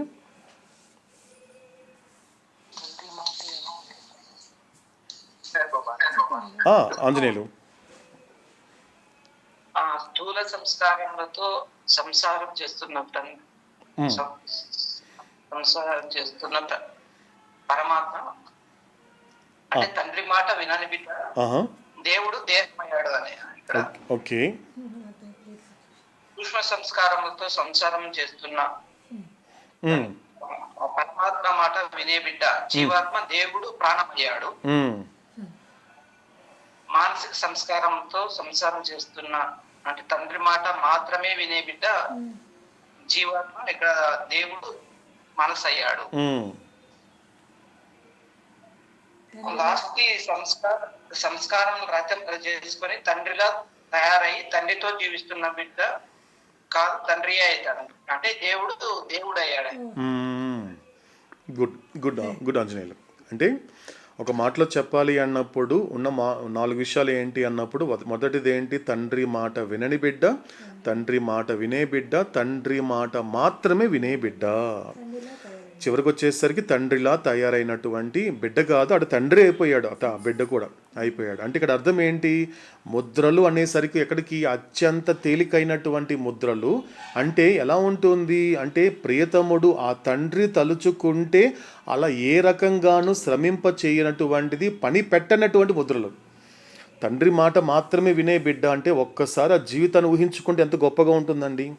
ఒక్కరోజు కనీసం ఒక పూటైనా అవతార్ మెహర్ బాబా చెప్పినట్లు మాత్రమే జీవించే ప్రయత్నం చేస్తే అట్లీస్ట్ అది చెయ్యొచ్చా చేయలేమనేది అది ఎవరికి వాళ్ళు విచారణ చేసుకోవాల్సిన విషయం. ఒకవేళ అట్లీస్ట్ అది ఊహ కానప్పటికీ కనీసం ఊహించుకుంటే ఎంతో గొప్పగా ఉంటుందండి. కనీసం ఒక్క పూట, రోజులో ఒక పూట అవతారుడు నా జన్మకారకుడు చెప్పిన మాట మాత్రమే వింటాను ఈ పూట అని కనుక దాన్ని ఆచరణాత్మకంగా పెట్టే ప్రయత్నం చేస్తే జీవితం చాలా చాలా గొప్పగా ఉంటుందండి. అంటే అర్థం ఏంటి అక్కడ? ఏ రకంగానో అంటే ఇల్యూమైండ్ సోల్స్. ఎందుకంటే ఇక్కడ వీళ్ళు కూడా సోల్సే, సమ్ సోల్స్ని కూడా సోల్స్ అన్నాడు, కానీ వాళ్ళని లోయర్ ప్లేన్స్ అని చెప్పేసాడు అవుతాడు. కానీ వీళ్ళకి మాత్రము పర్టికులర్గా ఈ హయ్యర్ ప్లేన్స్లో ఉన్నటువంటి వీళ్ళిద్దరినీ మాత్రము పర్టికులర్గా అవుతాడు అలా సంబోధించడానికి చాలా గొప్ప కారణమే ఉంది. ఎందుకంటే వాళ్ళిద్దరిని ఏమన్నాడు? ప్రకాశవంతమైన ఆత్మలు. అంటే అర్థం ఏంటి? ఇక మీదట వాళ్ళల్లో ఎటువంటి అజ్ఞానము అనే అంధకారం అనేది లేదు. కానీ ఇంకా పొందలేదండి వాళ్ళు, ఇంకా సాక్షాత్కారం పొందనప్పటికీ కూడా నేను భగవంతుడు అనే స్థితికి వెళ్ళడం ఇంకా వెళ్ళలేదు వాళ్ళు. అయినప్పటికీ అవతాడు అంతలాగా పొంగిపోతున్నాడు అంటే వాళ్ళు ఏ స్థితిలో ఉంటారనేది ఒక్కసారి ఊహించుకోవచ్చండి. కాబట్టి ముద్రలు అనేటువంటిది అతి తేలికైన ముద్రలు. అక్కడ తండ్రికి పని పెట్టనటువంటి ముద్రలు. ఎక్కడ కూడా ఆడ తండ్రికి పని పెట్టడం అనేది జరగదు. ఇది చెప్తున్నాడు అవుతాడు. కాబట్టి ఈ సంస్కారములు సహజంగానే కేవలం ముద్రలు తప్ప మరేవి కావు. కానీ శూన్యానికి చెందిన ఈ సంస్కారముల ద్వారానే మానవునిలో చైతన్యం పూర్తిగాను మరియు సంపూర్ణంగాను పరిణామం చెందింది కాబట్టి మానవుని చైతన్యము శూన్యానికి చెందిన ఈ సంస్కారములతో సన్నిహితంగా ముడిపడి ఉండి ఈ అసత్యమైన శూన్యాన్ని సర్వం మరియు యథార్థం అని మానవుడు ఎరుకతో అనుభవించేలా చేస్తుంది. కొంచెం ఇక్కడ అవుతాడు ఏమంటున్నాడు, పూర్తిగా అంటే కొంచెం అవుతాడు, కొంచెం ఎక్స్టెండ్ చేసుకుంటూ వెళ్తున్నాడు. ఒక మాట ఏమంటున్నాడు ఫస్ట్, కానీ శూన్యానికి చెందిన ఈ సంస్కారముల ద్వారానే మానవునిలో పూర్తి చైతన్యం పూర్తిగాను సంపూర్ణంగా పరిణామం చెందింది. అవునా కదండి? కరెక్టే కదండి? అంటే ఒకసారి జరిగిపోయిన నిన్నటి నా కథ కనెక్ట్ చేసుకుంటే ఇప్పుడు నా చైతన్యం అనేది మానవుడిగా వచ్చే సమయానికి ఏ రకంగానూ పరిణామం ఎలా వికసించింది అంటే పూర్తి చైతన్యంగా వికసించింది. రాతి నుండి బయలుదేరితే నాకు రాతిగా ఉన్నప్పుడు నా కాన్షియస్నెస్ ఎలా ఉందండి? స్లైటెస్ట్గా ఉంది. అత్యంతమైనటువంటి పరిమితంగా ఉన్నటువంటి నా చైతన్యము మానవ రూపంకి వచ్చేసరికి పూర్తి చైతన్యంగా వికసించింది. దీనికి కారణం ఏంటి అన్నప్పుడు అవతాడు మళ్ళీ చెప్తున్నాడు ఏమని, ఈ సంస్కారముల ద్వారానే. అంటే ఇక్కడ దీన్ని బట్టి ఏంటి అంటే ఎక్కడ ఏ దశలో ఏ స్టేజ్లో నీకు సంస్కారముల అవసరం అనేది మరొక్కసారి గుర్తు చేస్తున్నాడు అవుతాడు. ఏ స్టేజ్లో అంటే కేవలము జరిగిపోయిన నిన్నటి నీ కథలో మాత్రమే వాటి ద్వారా ఈ చైతన్యం అనేది పూర్తిగాను అంటే ఫుల్ కాన్షియస్నెస్ అనేది ఎవాల్వ్ అయ్యింది.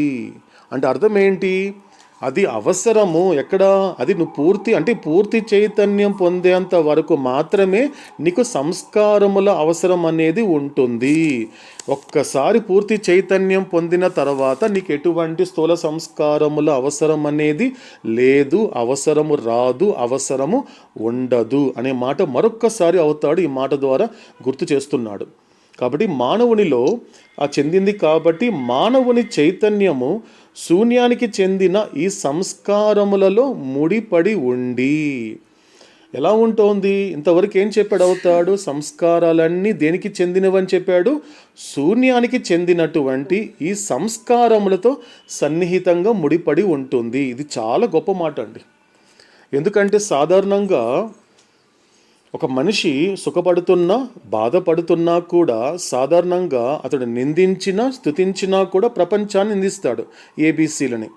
కానీ ఇక్కడ అవతాడు ఏమంటున్నాడు, నిజంగా ఒక వ్యక్తులతో నేను చాలా క్లోజ్గా ఉంటానండి, లేకపోతే ఆ వస్తువులు అనేది కూడా నాకు very very special, very close to my heart అని కొన్ని మాటలు మాట్లాడతాడు సాధారణ జీవుడు. లేకపోతే కొంతమందితో కూడా వాళ్ళతో చాలా క్లోజ్ రిలేషన్ ఉంటుందండి, వాళ్ళు నాకు చాలా సన్నిహితం అండి, అంటే వాళ్ళ లేకపోతే నన్ను నేను ఊహించుకోలేను అని అంటున్నప్పుడు నిజానికి అక్కడ జరిగేది ఏంటి అన్నప్పుడు అక్కడ నువ్వు సన్నిహితంగా ఉన్నది అక్కడ ఏ అనేటువంటి వ్యక్తులతో కాదు, బి అనే వస్తువులతో కాదు, సి అనే పరిస్థితులతో కాదు, కానీ ఈ సంస్కారాలతో సన్నిహితంగా ముడిపడి ఉన్నావు. అందుకే పుట్టిన బిడ్డకు కూడా సంసారం ఉందండి. బాగా అర్థం చేసుకుంటే ప్రపంచంలో సంసారం అంటే ఏంటి? భార్య, పిల్లలు, ఒక మెయింటెనెన్స్, వచ్చే జీతము, ఖర్చు పెట్టేటువంటి అద్దె కట్టాల్సిన అద్దె, తర్వాత కట్టాల్సినటువంటి కరెంటు బిల్లు, మళ్ళీ ఒక డీమార్ట్కి వెళ్ళి సామాన్లు తెచ్చుకొని సంసారాన్ని నడిపించుకోవడము. సో మొదటి నెలలో ఒకటో తేదీ వస్తే మాత్రము అన్ని పనులు ఉంటాయి ఒక సంసారికి. ఇదండి సంసారము. భార్య, బిడ్డ, అమ్మ, నాన్న, బంధువులు, చుట్టాలు, రాకపోకళ్ళు, పెళ్ళిళ్ళకి వెళ్ళడాలు, లేకపోతే అశుభ కార్యాలకి వెళ్ళడము, వాళ్ళు మా ఇంటికి రావడము, మేము వాళ్ళ ఇంటికి వెళ్ళడము, ఒక కుటుంబాన్ని ఏర్పాటు చేసుకోవడం అనేటువంటి ప్రక్రియ ఏదైతే ఉందో ఇదండి సంసారము అంటాడు సాధారణ జీవుడు. కానీ అవతాడు దగ్గరికి వచ్చేసరికి మాత్రము ఏమంటాడు, ఏంటి వాడు ఇదనుకుంటున్నావు సంసారం, అది కాదు, ఒక్కసారి ఇప్పుడే పుట్టిన బిడ్డను చూపించి అంటున్నాడు అవతాడు, అరే వాడికి కూడా సంసారం ఉంది. అంటే పుట్టిన బిడ్డకి భార్య ఎక్కడుందండి? పుట్టిన బిడ్డకి వాడేం ఉద్యోగం చేస్తున్నాడు, సంపాదిస్తున్నాడా? లేదే. అదేంటది అంటే అక్కడ అర్థం చేసుకోవాలి. అంటే అర్థం ఏంటి, ప్రతి జీవుడు కూడా ప్రతి సందర్భంలో కూడా ప్రతి దశలో కూడా ఈ సంస్కారములతో సంసారం చేస్తున్నాడు. అందుకే ఒక్క మాటలో చెప్పాడు అవుతాడు, ఇది సంస్కారములతో సంసారం, కాయముతో కాపురం. వాడు కూడా కాపురం చేస్తున్నాడు, ఇప్పుడు పుట్టిన బిడ్డ కూడా కాపురం ఉంది.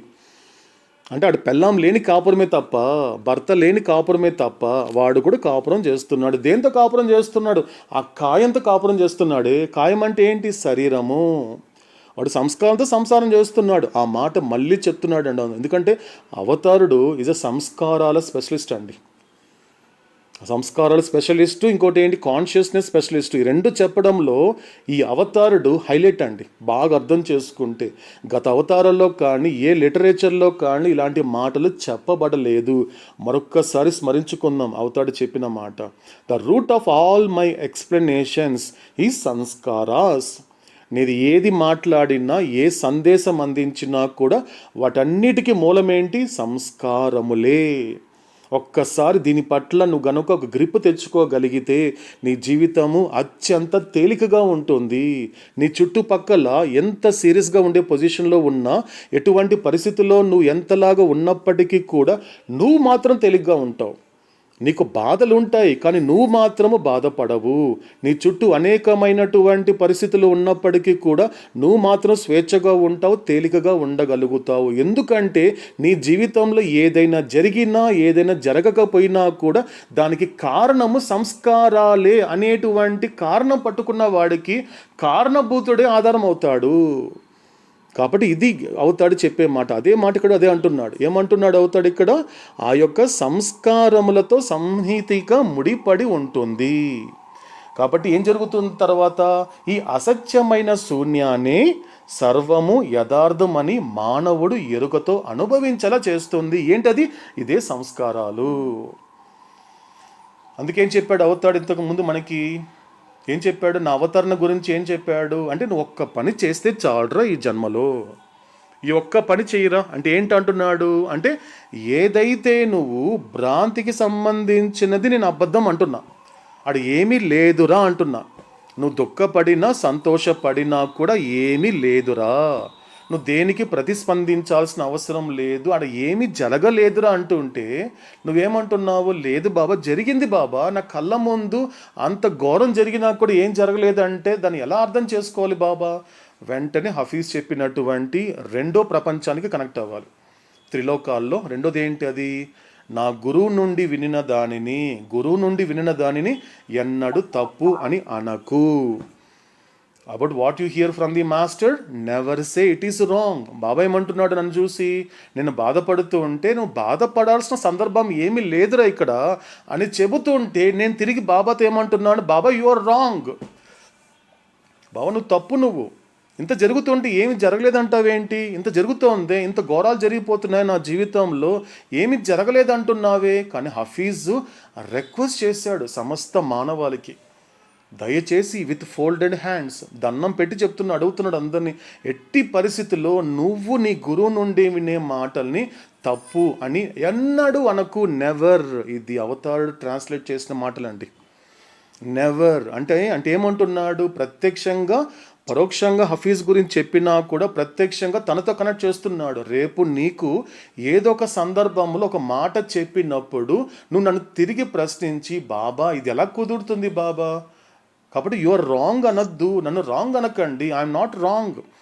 ఎందుకంటే నేను చేసే పనులు నాకు తెలుసు, నేను మాట్లాడే మాట నాకు తెలుసు. ఎందుకంటే నేను చేసే పని రియాలిటీ, నేను చెప్పే మాట రియాలిటీ, మొత్తం రియాలిటీయే.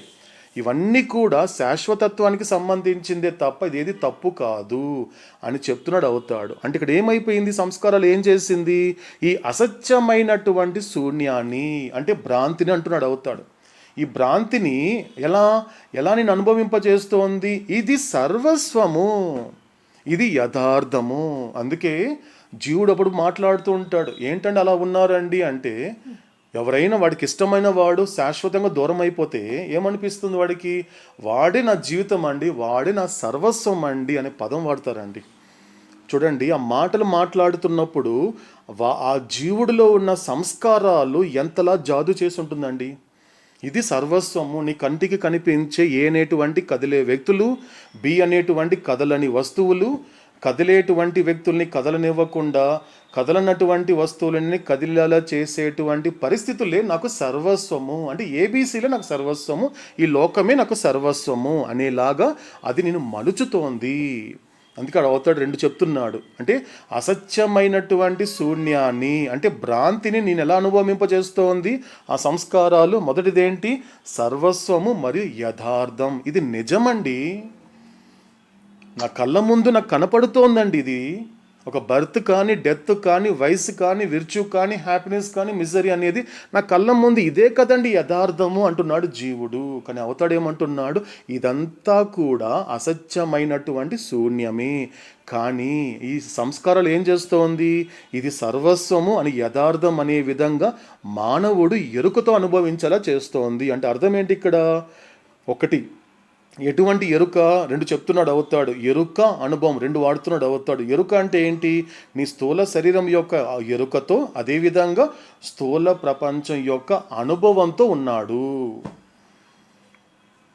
అలా చెప్తూ ఏమంటున్నాడు అవుతాడు ఇంకా అంటే, కనుక సంస్కారాలు అనేది పూర్తిగా తుడిచివేయబడి అసత్యమైనటువంటి శూన్యాన్ని సర్వం మరియు యథార్థం అనే అనుభవం పొందడం నుండి చైతన్యాన్ని విడుదల చేసి విముక్తి కలిగించేంత వరకు మానవుడి జీవితంలో సంస్కారాలు అత్యంత ప్రముఖమైన పాత్రని పోషిస్తూనే ఉంటాయి.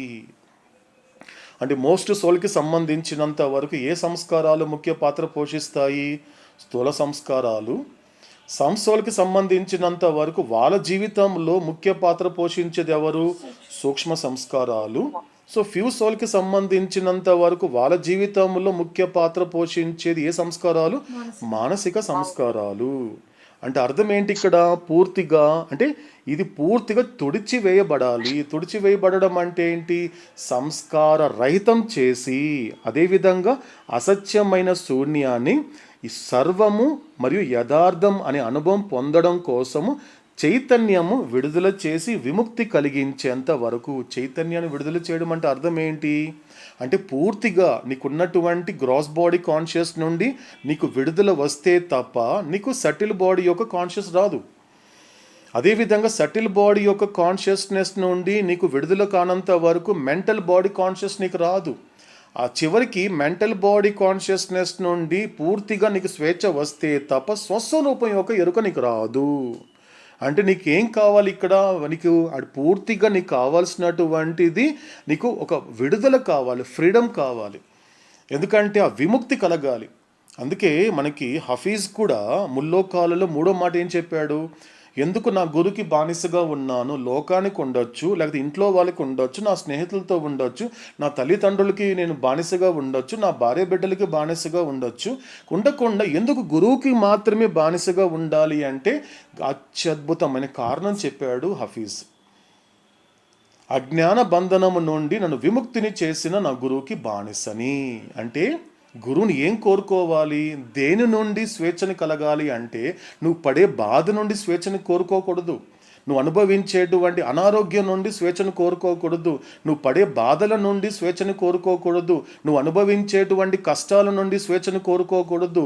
నువ్వు అనుకోనటువంటి సంఘటనల నుండి స్వేచ్ఛను కోరుకోవడం గురించి ఆయన కోరుకోకూడదు. ఇవన్నీ కూడా దేంట్లో భాగం అయ్యిందో అటువంటి అజ్ఞానం నుండి నీకు స్వేచ్ఛని ప్రాప్తింప చేయని అవతారుడిని యాచించాలి. ప్రేయర్ అంటే అర్థం ఏంటి? ప్రేయర్ అంటే నాట్ టు ఆస్క్ అండి. అవుతాడు అదే అంటాడు, టు బెగ్ అంటాడు అవుతాడు. ప్రేయర్ అంటే యాచించడం, అడగడం కాదు. నువ్వు ఏమైతే నీకు కావాలో ఆ ప్రేయర్ పేరున మీదుగా ఆయన అడగడం కాదు. అవుతాడు స్వయంగా చెప్తాడు. ప్రేయర్ అంటే మీన్స్ ఏంటంటే not to ask but to beg. అంటే ఎలా ఉంటుంది సాధకుడు అంటే లోపల తనలో ఉన్నటువంటి కబీర్ అదే అంటాడు. ఆ కబీర్ ఏమంటాడు? ఆనంద సాగరము చేరుకోలేని ఆనందం ఎలా ఉంటుంది? ఎలా యాచించాలి అంటే మనకి కబీరే చెప్పాడు. ఏమన్నాడు కబీరు? ఆనంద సాగరము చేరుకోలేని నా ఆత్మహంస హింస పాలగు వేళ రామా అన్నాడు. అది యాచించడం. ఎలా ఉంది? ఆనంద సాగరానికి చేరుకోలేదు. ఎటువంటిది? నా హంస, ఆత్మహంస ఏమైంది? ఆ ఆనంద సాగరంలోకి చేరుకోనంత వరకు నా ఆత్మహంస పరిస్థితి ఏంటి? ఇది హింస పాలవుతోంది రామా. ఎందుకంటే ఆనంద సాగరం అంటే అర్థం ఏంటి? ఆ మహాసముద్రంలో నేను మహాసముద్రంగా జీవించాలి. కానీ ఎలా ఉన్నాను? ఈ బుడగతోని పరిమితం అయిపోయాను నా జీవితం అంతా కూడా. కాబట్టి ఈ బుడగలో ఉన్నటువంటి బిందువాత్మ అనబడేటువంటి ఈ ఆత్మ, ఈ హంస ఎలా ఉంది అంటే ఈ ఆత్మహంస అనేది కూడా హింస పాలవుతోంది. కాబట్టి ఎందుకు యాచిస్తున్నాడు అంటే తను ఏం కోరుకుంటున్నాడు? ఆ అజ్ఞానపు బుడగ పగలగొట్టుకోవాలనుకుంటున్నాడు. అదే స్వేచ్ఛ, అది చేస్తాడండి అవతార్ మెహర్ బాబా.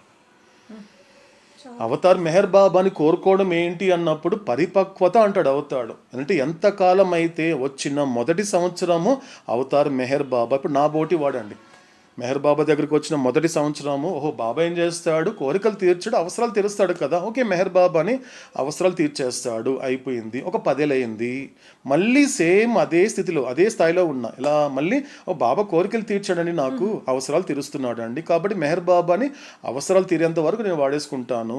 25 ఏళ్ళు అయింది, మళ్ళీ అదే సేమ్ బాబా కోరికలు తీర్చడండి, అవసరాలు తీరుస్తున్నాడు అండి. ఇదే చెప్పుకుంటూ పోతే 50 ఏళ్ళు అయింది. నేను బాబా తన సమక్షంలో పిలిపించుకొని మళ్ళీ సేమ్ అలాగే ఉంటున్నా. ఏమని? బాబా కోరికలు తీర్చడండి, అవసరాలు తీర్చేస్తున్నాడండి, కాబట్టి మెహర్ బాబాని అవసరాలు తీర్చేంత వరకు మనం అలా ఆయన్ని వినియోగించుకోవచ్చు. 75 ఏళ్ళు అయింది, సేమ్ అలాగే ఉన్నా. అంటే ఇక్కడ వయసు పెరుగుతోంది, కానీ ఇక్కడ ఏమవుతోంది? పూర్తిగా పరిపక్వత అనేది లోపిస్తోంది. పరిపక్వత ఎలా వస్తుంది అన్నప్పుడు జిమ్రీవ్స్ అదే అంటాడు ఒక చోట. ఆయనకి ఏం తెలుసు అంటే I want you and I need you, that's all I know అంటాడు. చాలా గొప్ప మాట అండి. ఇది అవతాడు కోరుకున్నాడు. ఎందుకంటే అన్నమయ్య చెప్పినట్లుగా తెలిసితే మోక్షం అనేది ఎప్పుడు వస్తుంది అంటే ఏదో ఒక స్థితిలో, ఏదో ఒక స్థాయిలో, ఏదో ఒక దశలో నీకు ఒక పరిపక్వత రావాలి. ఆ పరిపక్వత ఎలా ఉండాలి అంటే అవతార పురుషుడి ద్వారా అవసరాలు తీర్చుకోవడం కాదు, అవతార పురుషుడే నీకు అవసరం అవ్వాలి. ఆయనే అవసరము. ఆయన ద్వారా కోరికలు తీర్చడనే విషయం పక్కన పెడితే నా కోరిక ఆయనే అవ్వగలగాలి. అంటే కాబట్టి నాకు ఈ జన్మలో నాకు తెలిసిందంటూ ఏదైనా ఉంది అంటే నాకు ఈ 2 విషయాలు తెలుసు అన్నాడు జిమ్రీవ్స్. ఏమన్నాడు? నా అవసరము అవతార్ మెహర్ బాబాయే, నా కోరిక అవతార్ మెహర్ బాబాయే. ఈ జన్మలో నేనంటూ ఏదైనా తెలుసుకుంది అంటే నేను తెలుసుకుంది ఇది మాత్రమే. ఇదే నిన్ను అజ్ఞాన బంధనం నుండి విముక్తి కలిగిస్తుంది. అందుకు అవతాడు ఇక్కడ కూడా అదే అంటున్నాడు, ప్రతి చోట కూడా విడుదల పొందాలి. అన్ని సంస్కారాల నుండి విడుదల పొందినప్పుడు ఏం జరుగుతోంది? ఈ అసత్యమైనటువంటి శూన్యము యథార్థమైనది అనే అనుభవం అనేటువంటి చైతన్యము ఇకపైన పొందదు. ఎప్పుడైతే నీకు స్వస్వరూపం యొక్క ఎరుక కలిగినప్పుడు నువ్వు ఆత్మవి, నువ్వు భగవంతుడు అని తెలిసిన తర్వాత నువ్వు మళ్ళీ నీ స్థూల శరీరంతో ఎరుకతో వస్తావా? ఒక్కసారి నేను భగవంతుడు అనే ఆన్సర్ వచ్చిన తర్వాత మళ్ళీ నీకున్నటువంటి ఆ సూక్ష్మ శరీరంతో నీ ఎరుక వస్తుందా? నువ్వు నేను భగవంతుడు అనేటువంటి స్వస్వరూపం ఎరుక వచ్చిన తర్వాత మళ్ళీ ఆ మానసిక శరీరం అనేటువంటి ఎరుక నీకు కలుగుతుందా? కలగదు. అది అంటున్నాడు అవుతాడు, ఇక పైన ఉండదు, పొందదు. కాబట్టి కానీ సత్యాన్ని అపరిమితమైన స్వస్వరూపంగా అనుభవిస్తుంది. అపరిమితం అంటే ఏంటి? ఇక్కడ భగవంతుడిగా. అంటే ఇంతవరకు నేను శరీరాన్ని అన్నవాడు కాస్త ఆధ్యాత్మిక ప్రయాణం చేసేమన్నాడు, నేను ప్రాణాన్ని, ప్రాణశక్తిని. అక్కడి నుంచి మనసుకు వచ్చాక నేను మనస్సుని అన్నాడు అవుతాడు. ఏం చెప్పాడు? ఈ 3 విషయంలో అంటే మోస్ట్ సోల్లో ఉన్న దేవుడు ఏమయ్యాడు? దేహమయ్యాడు. సమ్ సోల్లో ఉన్న దేవుడు ఏమయ్యాడు? ప్రాణమయ్యాడు. ఫ్యూ సోల్లో ఉన్న దేవుడు ఏమయ్యాడు? మనసయ్యాడు. వెరీ ఫ్యూ సోల్లో ఉన్న దేవుడు ఏమయ్యాడు? దేవుడయ్యాడు. అంటే ఇప్పుడు లాస్ట్ ఏమంటున్నాడు అవుతాడు? భగవంతుడిగా అనుభవిస్తుంది. అంటే అర్థం ఏంటి?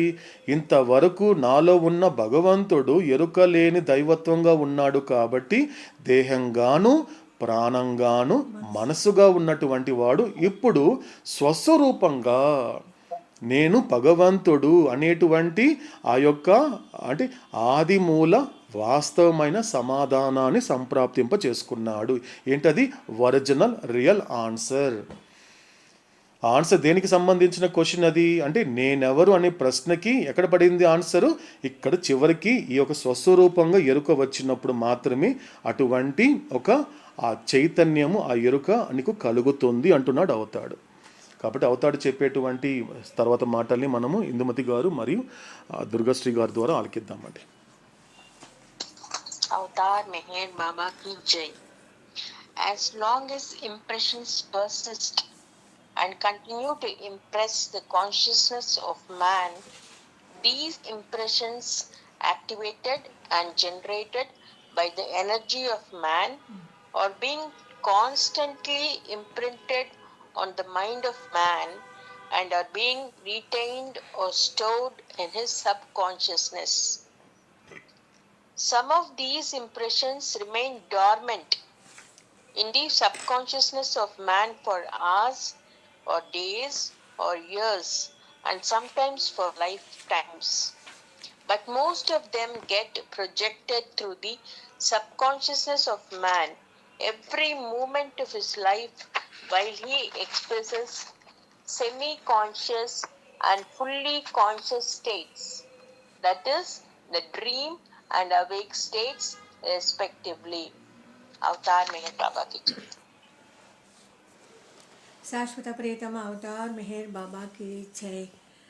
సంస్కారాలు పట్టు విడవకుండా మానవుని చైతన్యాన్ని ప్రభావితం చేస్తున్నంతసేపు మానవుని ప్రాణశక్తి చేత క్రియాత్మకం చేయబడిన మరియు సృష్టించబడిన ఈ సంస్కారాలు మానవుని మనస్సు మీద నిరంతరాయంగా ముద్రింపబడుతూ ఉంటాయి.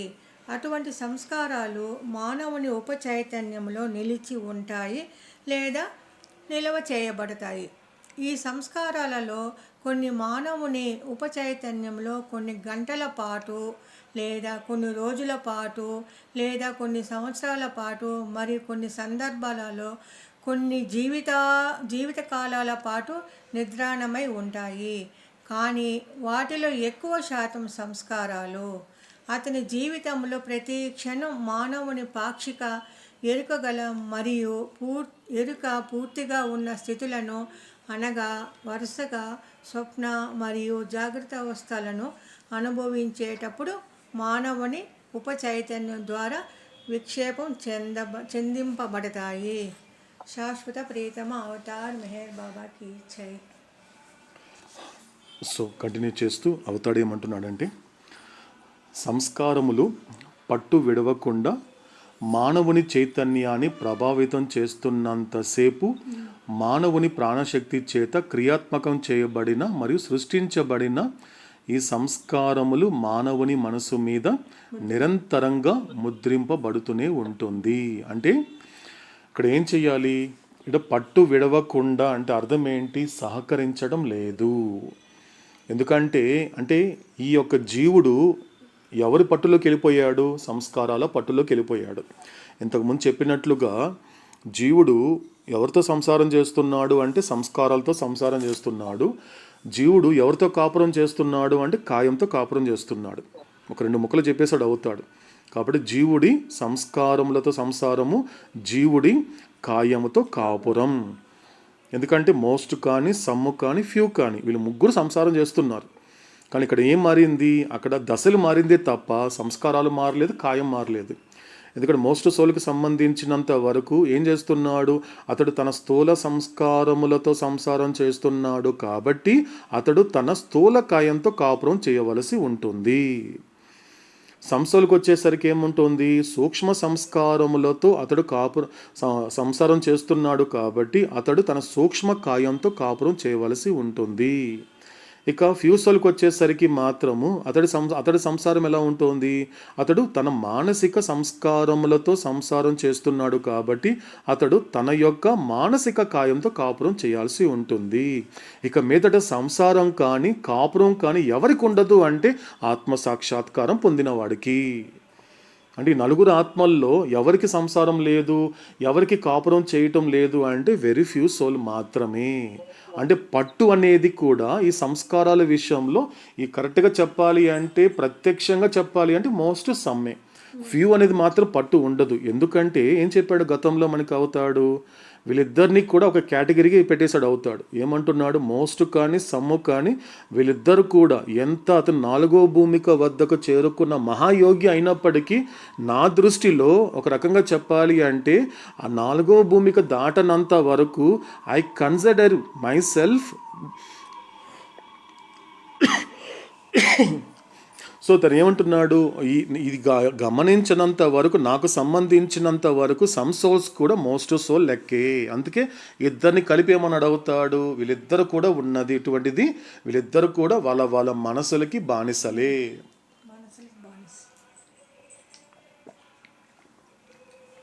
కాబట్టి మనసుకి బానిస అవుతున్నంత వరకు అవుతాడు. ఈ సందర్భంలో గొప్ప మాట ఏంటి, హఫీజ్ చెప్పినట్లుగా నువ్వు నీ గురువుకి కానీ, నీ భగవంతుడికి కానీ, నీ జన్మకారకుడికి కానీ, నువ్వు నమ్ముకున్నటువంటి నీ పరమాత్మకి నువ్వు బానిస అవ్వాలి అంటే ఏం చెయ్యాలి? మొదట నువ్వు ఎవరి బానిస అయ్యావో నువ్వు తెలుసుకోవాలి మొదట.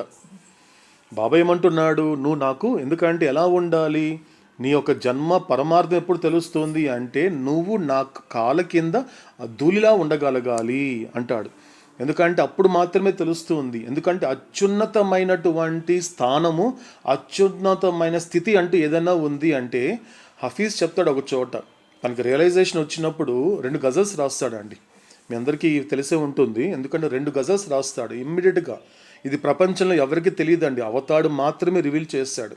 ఎందుకంటే ఆయనకి అత్తరు చేత ఆయనకి ఆత్మ సాక్షాత్కారం వచ్చినప్పుడు అవతాడు ఏం చెప్పాడంటే, ఆయన రాసినటువంటి గజల్స్ ఆత్మ సాక్షాత్కారం కన్నా ముందు కొన్ని రాసినప్పుడు ఎక్కువ రాసింది అత్తరు చేత భగవత్ సాక్షాత్కారం వచ్చిన తర్వాత. ఆయనకు అవతారం అంటే ఆయనకు ఆత్మ సాక్షాత్కారం కలిగిన వెంటనే ఆయన 2 గజల్స్ రాశాడు అంటే పాడాడు. ఆయన పాడినప్పుడు పక్కన ఉన్నటువంటి వాళ్ళు రికార్డ్ చేశారు ఏది, హఫీజ్ చెప్తున్నటువంటి మాటల్ని. ఆ 2 గజల్లో ఒక చోట ఒక మాట అంటాడు హఫీజ్. ఏమంటాడు అంటే, ఎప్పుడైతే నేను నా గురు పాదాల వద్ద ధూళిగా మారినప్పుడు నన్ను ఆయన ఉన్నతోన్నత స్థితికి చేర్చాడు, నాకు శాశ్వతమైనటువంటి జీవితాన్ని ప్రాప్తింపచేశాడు అంటాడు హఫీజ్ ఒక చోట. అంటే ఎలా ఉంటుంది రియలైజేషన్ అంటే ఏంటి, ఎప్పుడైతే నేను నా గురువుకి బానిసైనప్పుడు, ఎప్పుడైతే నేను నా గురువు యొక్క పాదాల వద్ద ధూళిగా మారినప్పుడు, అంటే ధూళిగా మారడం అనేది భౌతికంగా చూసినప్పుడు కింద కనబడుతుందండి, అధమంగా కనిపిస్తుంది, అంతే కదండి. ఇప్పుడు మామూలుగా ఒక మనిషిని అబ్జర్వ్ చేస్తున్నప్పుడు అతడి శిరస్సు ఎక్కడ ఉంటుంది, ఉన్నతంగా ఉంటుంది, పాదాలు ఎక్కడ ఉంటుంది, అధమంగా ఉంటుంది. కానీ ఆధ్యాత్మికతలో గొప్ప తత్వం ఏంటో తెలుసా అండి, గురుతత్వం ఏంటో తెలుసా అండి, అది భౌతికంగా చూస్తున్నప్పుడు గురు పాదాలు అనేది నీకు అధమంగా కింద ఉన్నట్టు కనిపిస్తుంది. కానీ ఒక్కసారి ఎక్స్పీరియన్స్ చేస్తే ఆ పాదాలే ఉన్నత స్థాయికి తీసుకెళ్లేటువంటి మాధ్యమం అన్నాడు అవుతాడు. భౌతికంగా చూస్తే గురువు పాదాలు కిందే ఉంటుంది, కానీ ఆ పాదాల వద్ద గనుక నువ్వు చేరవంటే నిన్ను చేర్చాల్సినటువంటి ఉన్నత స్థితిలోకి చేర్చడానికి అదే సాధనం అన్నాడు అవుతాడు. కాబట్టి చూడడానికి అలా ఉంటుంది, కానీ ఆ మాటని చాలా అందంగా చెప్పాడు హఫీజ్. ఎప్పుడైతే నేను నా గురు పాదాల వద్ద ధూళిగా మారిన వెంటనే నా గురువు నన్ను ఉన్నతోన్నత స్థితికి చేర్చి ఏం చేశాడు, ఎటువంటి జీవితాన్ని ప్రాప్తింపచేశాడు, నాకు శాశ్వతమైన జీవితాన్ని ప్రాప్తింపచేశాడు నా గురుదేవుడు అంటాడు ఎవరు, మనకి హఫీజ్ చెప్పినటువంటి మాట. కాబట్టి ఇక్కడ అదే అంటున్నాడు, మనకి ఏమంటున్నాడు ఇక్కడ స్పష్టంగా మనకి, ఆ పట్టు విడవకుండా, ఆ పట్టు అనేటువంటిది అంటే అర్థం ఏంటి, ఇక్కడ పూర్తిగా మనం చూసుకుంటున్నప్పుడు ప్రతి జీవుడు కూడా సంస్కారాలతో సంసారం చేస్తున్నాడు, కాయంతో కాపురం చేస్తున్నాడు, ఇదంతా కూడా సంస్కారాలు పట్టు పట్టేటువంటి విధానమే. కాబట్టి ఎప్పుడు ఆ పట్టు పోతుంది అంటే నువ్వు ఫ్యూజ్ సోల్ అయినప్పుడు మాత్రమే. ఏం జరుగుతోంది, ఇంతవరకు నేను తన బానిసగా మలుచుకున్న మనసు ఇప్పుడు ఏం చేసావు, ఆ మనసుకి ఏం చేసావు అంటే నువ్వు ఇప్పుడు యజమానిగా ఉన్నావు. ఫ్యూజ్ సోల్గా తయారైన తర్వాత ఏం జరుగుతోంది, హయ్యర్ ప్లేన్స్కి వెళ్ళిన తర్వాత ఇక నీకు ఆ పట్టు అనేది ఉండదు, ఆ పట్టు నుండి నీకు విడుదల ఉంటుంది. అలాగని పూర్తిగా అజ్ఞానం నుండి విడుదల కాదు, సంస్కారాల నుండి పట్టు నుండి విడుదల పొందుతావు. అంటే అర్థం ఏంటి, నువ్వు నీ మనసుకి నువ్వు యజమానిగా ఉంటావు. ఇంతవరకు ఎలా ఉన్నావు, నీ మనసుకి బానిసగా ఉన్నటువంటి నువ్వు ఇప్పుడు నిజాన్ని తెలుసుకోవడం వల్ల, వాస్తవాన్ని తెలుసుకోవడం వల్ల ఇప్పుడు నువ్వు నీ మనసుకి యజమానిగా ఉన్నావు. కాబట్టి ఇక నీకు ఆ పట్టు అనేది లేదు. కాబట్టి అలా అవుతున్నప్పుడు ఏం జరుగుతోంది, అలా ప్రభావితం చేస్తున్నంతసేపు ఈ మానవుడి ప్రాణశక్తి చేత క్రియాత్మకం చేయబడిన సృష్టించబడిన సంస్కారాలు మానవుని మనసు మీద నిరంతరంగా అది ముద్రింపబడుతూనే ఉంటుంది. అంటే అర్థం ఏంటి, ముద్రించడం అంటే అర్థం ఏంటి, కొత్త వాటిని ప్రోగు చేసుకోవడమే. బాగా అర్థం చేసుకోవాలండి ఈ మాటని, ముద్రింపబడుతూనే ఉంటుందంటే అర్థం ఏంటి, అంటే పోగు చేసుకున్న సంస్కారాలు ఖర్చు అవ్వకుండా కొత్త సంస్కారాలు పోగు చేసుకుంటున్నంత వరకు ఈ ముద్రింపడం అనేది నిరంతరాయంగా కొనసాగుతూనే ఉంటుంది అంటున్నాడు అవుతాడు. కాబట్టి అటువంటి సంస్కారాలు మానవుని ఉపచైతన్యంలో నిలిచి ఉంటాయి లేదా నిల్వ చేయబడతాయి. అంటే దీని సబ్ కాన్షియస్ అంటాడు అవుతాడు. అంటే ఇలాంటి సంస్కారాలు తనలో ఉందన్న విషయం జీవుడికే తెలియదండి. మోస్ట్ సోల్లో ఉన్న సంస్కారాల జాదు ఎలా చేస్తుంది అంటే, నువ్వు చాలా మంచివాడివి, నీలో ఎటువంటి లోపం లేదు, కాబట్టి నువ్వు ఇంత గొప్పవాడివి, ఇంత మంచివాడివి, నీకెందుకు ఇన్ని కష్టాలు, ఇలా మలుస్తుందండి. అందుకే భగవంతుడు సాధారణంగా ఏమంటే నేను తెలిసి ఎవ్వరికి నేను అన్యాయం చేయలేదండి, కానీ బాధపడాల్సి వస్తుందండి. ఒక వింటుంటామండి జీవుడు మాట్లాడే మాటలు ఎలా ఉంటుంది, నేనైతే ఎవరికి తెలిసి ఏది అపకారం చేయలేదండి, ఎందుకు భగవంతుడు నాకు ఇంత శిక్షిస్తున్నాడు, ఎందుకు ఇన్ని కష్టాలు ఇచ్చాడు అంటున్నాడు. అంటే దానికి ఆన్సర్ ఇక్కడ చెప్తున్నాడు అవుతాడు. అది ఏదైతే ఈ సంస్కారాలు ఏవైతే ఉన్నాయో ఆ మానవుడిలో సబ్ కాన్షియస్గా ఉంటాయి కాబట్టి అతడికి తెలియకుండా ఉంటాయి. కాన్షియస్గా ఉంటే అతను తెలుస్తుంది. కాన్షియస్గా తను ఏమనుకుంటున్నాడు, నేనైతే తెలిసి ఎవరికి నేను అపకారం చేయలేదండి, కానీ అంటే అర్థం ఏంటి, తెలిసి చేయలేదు అంటే తెలియక చేస్తున్నామని కదా అర్థము. అంటే సబ్ కాన్షియస్గా ఎలా ఉంటుంది, నిలిచి ఉంటుంది, అదేవిధంగా నిలబడి చేయబడతాయి. ఈ సంస్కారాలన్నీ కొన్ని మానవుని ఉపచైతన్యంలో కొన్ని గంటల పాటు లేదా కొన్ని రోజుల పాటు, సంవత్సరాల పాటు, కొన్ని సందర్భాలలో కొన్ని జీవితాల కాల పాటు నిద్రాణమై ఉంటుంది అంటున్నాడు అవుతాడు. అంటే ఎలా ఉంటుంది అంటే ఆ సబ్ కాన్షియస్గా ఉన్నటువంటి ఆ సంస్కారాలని నువ్వు గుర్తించాలి.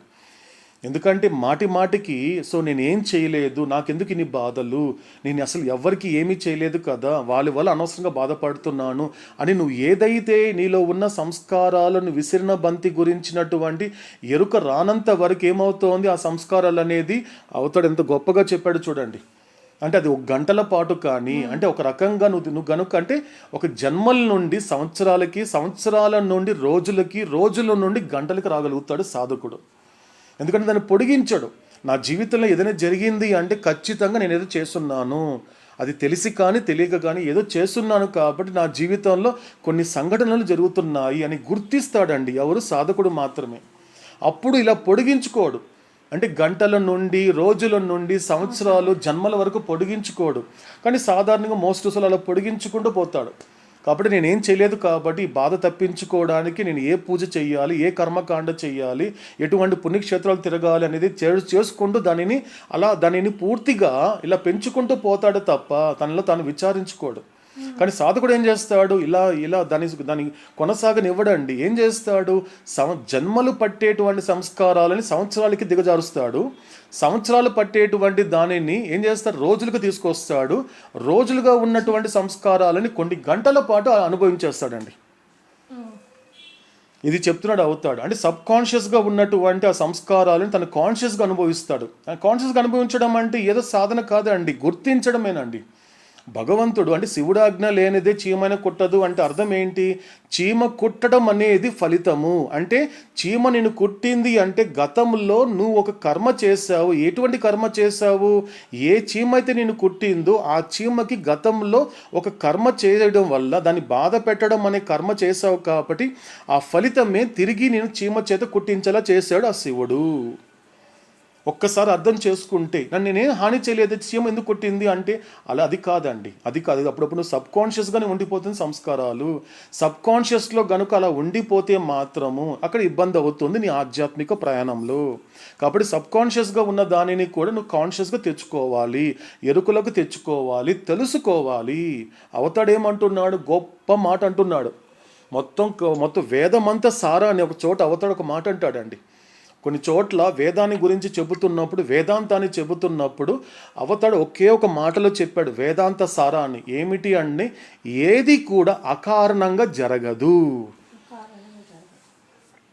వేదాంత సారాన్ని అవతార పురుషుడు సారం చెప్తున్నాడండి. మొత్తం వేదాలు, నువ్వు ఉపనిషత్తులు కానీ ఆధ్యాత్మికంగా కానీ ఏది తీసుకున్నా కూడా ఒక్కసారి ఈ అవగాహన గనుక నీ జీవితంలో గనుక పూర్తిగా జీర్ణింప చేసుకోగలిగితే, కొంచెం దాన్ని మనం ఎక్స్పాండ్ చేసుకుంటే, నన్ను నేను ఇలా కనెక్ట్ చేసుకుంటే, అంటే నా జీవితంలో గతంలో ఏది కూడా అకారణంగా జరగలేదు, ప్రస్తుతం నా జీవితంలో అకారణంగా ఏది జరగటం లేదు, భవిష్యత్తులో కూడా ఏది కూడా అకారణంగా జరగదు.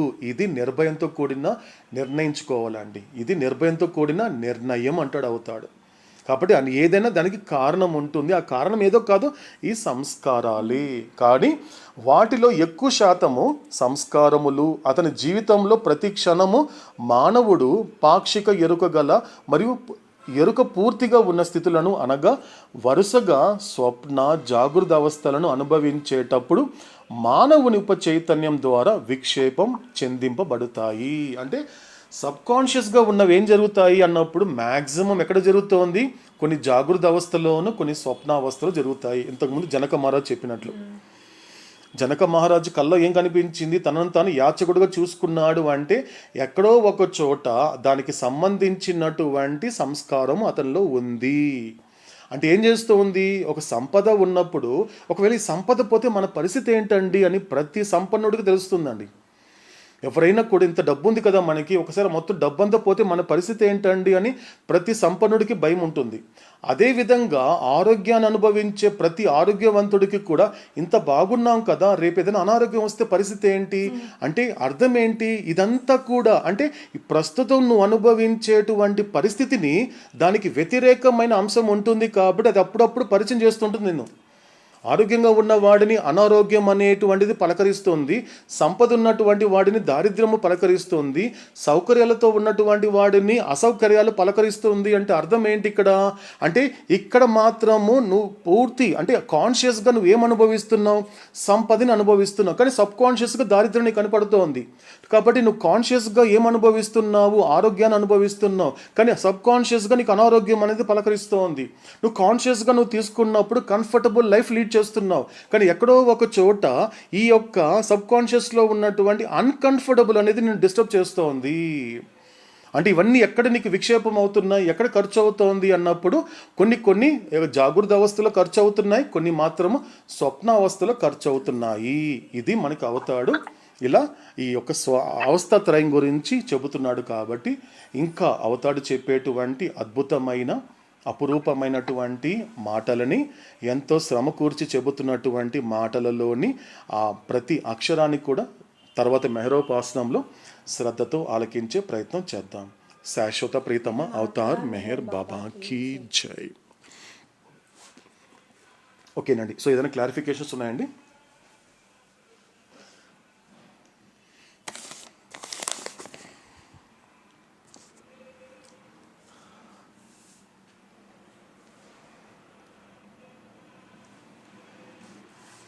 ఓకేనండి. సో క్లారిఫికేషన్ లేకపోతే సో నిన్న మనకి షెడ్యూల్ ఏదైతే పోస్ట్ పోన్ చేసుకున్నామో సో అది రాఘవేంద్ర నామం ఉంటుంది, తర్వాత నర్మదా గారిది ఆరతి ఉంటుంది, ఆ తర్వాత 2 నిమిషాల పాటు నిశ్శబ్దము, ఆ తర్వాత ఇప్పటి మెహరోపాసనం కంక్లూడ్ అవుతుంది.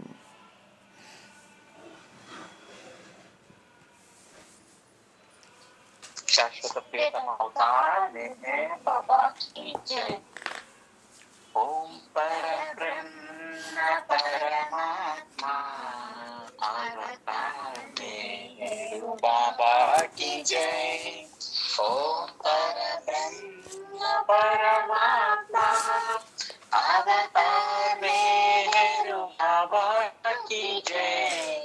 ఓం పరబ్రహ్మ పరమాత్మా అవతార్ మెహర్ బాబా కీ జై.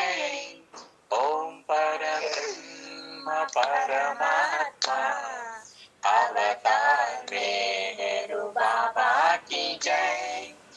ఓం పరబ్రహ్మ పరమాత్మా అవతార్ మెహర్ బాబా కీ జై. ఓం పరబ్రహ్మ పరమాత్మా అవతార్ మెహర్ బాబా కీ జై. ఓం పరబ్రహ్మ పరమాత్మా అవతార్ మెహర్ బాబా కీ జై. ఓం పరబ్రహ్మ పరమాత్మా అవతార్ మెహర్ బాబా కీ జై. ఓం పరబ్రహ్మ పరమాత్మా అవతార్ మెహర్ బాబా కీ జై. ఓం పరబ్రహ్మ పరమాత్మా అవతార్ మెహర్ బాబా కీ జై. ఓం పరబ్రహ్మ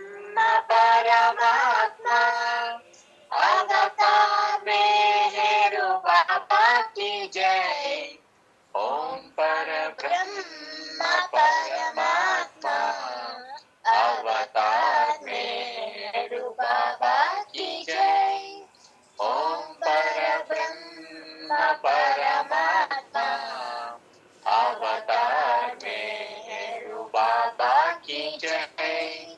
ओम पर ब्रह्म परमात्मा अवतार मेहरू बाबा की जय। ओम पर ब्रह्म परमात्मा अवतार मेहरू बाबा की जय। ओम पर ब्रह्म परमात्मा अवतार मेहरू बाबा की जय। ओम पर ब्रह्म परमात्मा अवतार मेहरू बाबा की जय।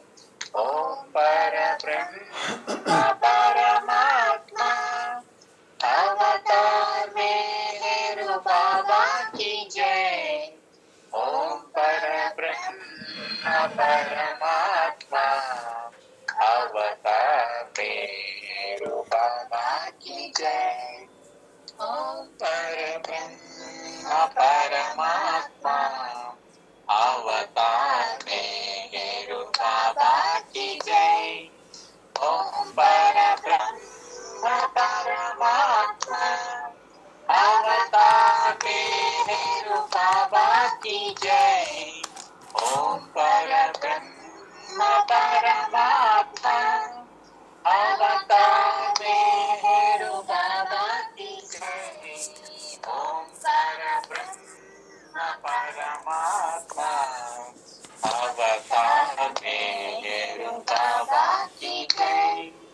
ओम पर ब्रह्म परमात्मा अवतार मेहरू बाबा की जय। ओम पर ब्रह्म परमात्मा अवतार मेहरू बाबा की जय। ओम पर ब्रह्म परमात्मा अवतार मेहरू बाबा की जय।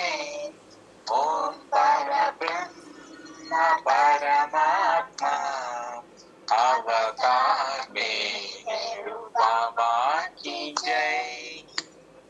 शाश्वत प्रियतम अवतार मेहर बाबा की जय। अवतार मेहर बाबा की जय। అజ్ఞానపు మంటలారేరా దైవమా శాసనము చేయు విశ్వాసపు జ్యోతులను కనగా తపించే ప్రేమికుల కాయు అజ్ఞానపు మంటలాయేలా దైవమా శాసనము చేయు విశ్వాసపు జ్యోతులను కనగా తపించే ప్రేమికుల కాయు ముర్షద్ మే హేరు బాబా పాదములపై శిరసులుంచాము కుదాగా మెహరు బాబా నిన్ను నీవే తెలుసుకున్నావు ప్రియుడవు ప్రేమికుడవు సత్యనాదుడవు అనంత జ్ఞాన వెల్లువగా సంద్రమై ఒకడవైనావు సర్వజ్ఞుడ దివ్య జ్ఞానివి నీవే పరమాత్మా కనుకనే ఈ సదను జ్ఞానం వరముగా మాకు అందించు దివ్యమౌ ప్రేమ మధువును త్రాగించి మస్తులను చేయు ప్రియముగా జీవితాలము నేస్తమాని పరము చేస్తాము. సాగరపు నడుమల్లాడే జీవిత నావ నడిపించు నావికుడ రక్షకుడ నీవే మాకిల ఓ మెహరు బాబా. అజ్ఞానపు మంటలారేలా దైవమా శాసనము చేయు విశ్వాసపు జ్యోతులను కనగా తపించే ప్రేమికులకాయు. అవతార్ మెహర్ బాబా కీ జై. ఇప్పుడు 2 నిమిషాల పాటు నిశ్శబ్దాన్ని పఠిద్దాం. శాశ్వత ప్రీతమ అవతార్ మెహర్ బాబా కీ జై.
శాశ్వత ప్రీతమ అవతార్ మెహర్ బాబా కీ జై.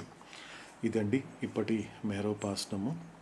సో తర్వాత మెహరోపాసనంలో అవతారుడు ఎంత శ్రమ కూర్చి చెప్పేటువంటి ఆ మాటలని శ్రద్ధతో ఆలకిస్తూ ఆ వాక్యాలకి ఆధీనమవుతూ ఎరుకతో నిత్యంగా నిరంతరాయంగా ఈ మెహరోపాసనమును కొనసాగిస్తూ సహకరించని స్థూల సంస్కారాలని సహకరింప చేసుకోవాలి. తిరిగి మరొక మెహరోపాసనంలో కలుసుకునేంత వరకు ఓ అవతార పురుషుడా, లోకమును కాకుండా నిన్ను అర్థం చేసుకునేలా, లోక సంకల్పమును కాకుండా నీ సంకల్పమును అర్థం చేసుకునేలా నన్ను మలుచు. శాశ్వత ప్రీతమ అవతార్ మెహర్ బాబా కీ జై. శాశ్వత ప్రీతమ అవతార్ మెహర్ బాబా కీ జై. అందరికీ జై మెహర్ బాబా. శాశ్వత ప్రీతం అవతార్ మెహర్ బాబా కీ జై. అందరికీ జై బాబా. శాశ్వత ప్రీతం అవతార్ మెహర్ బాబా కీ జై. బాబా అందరికీ జై బాబా.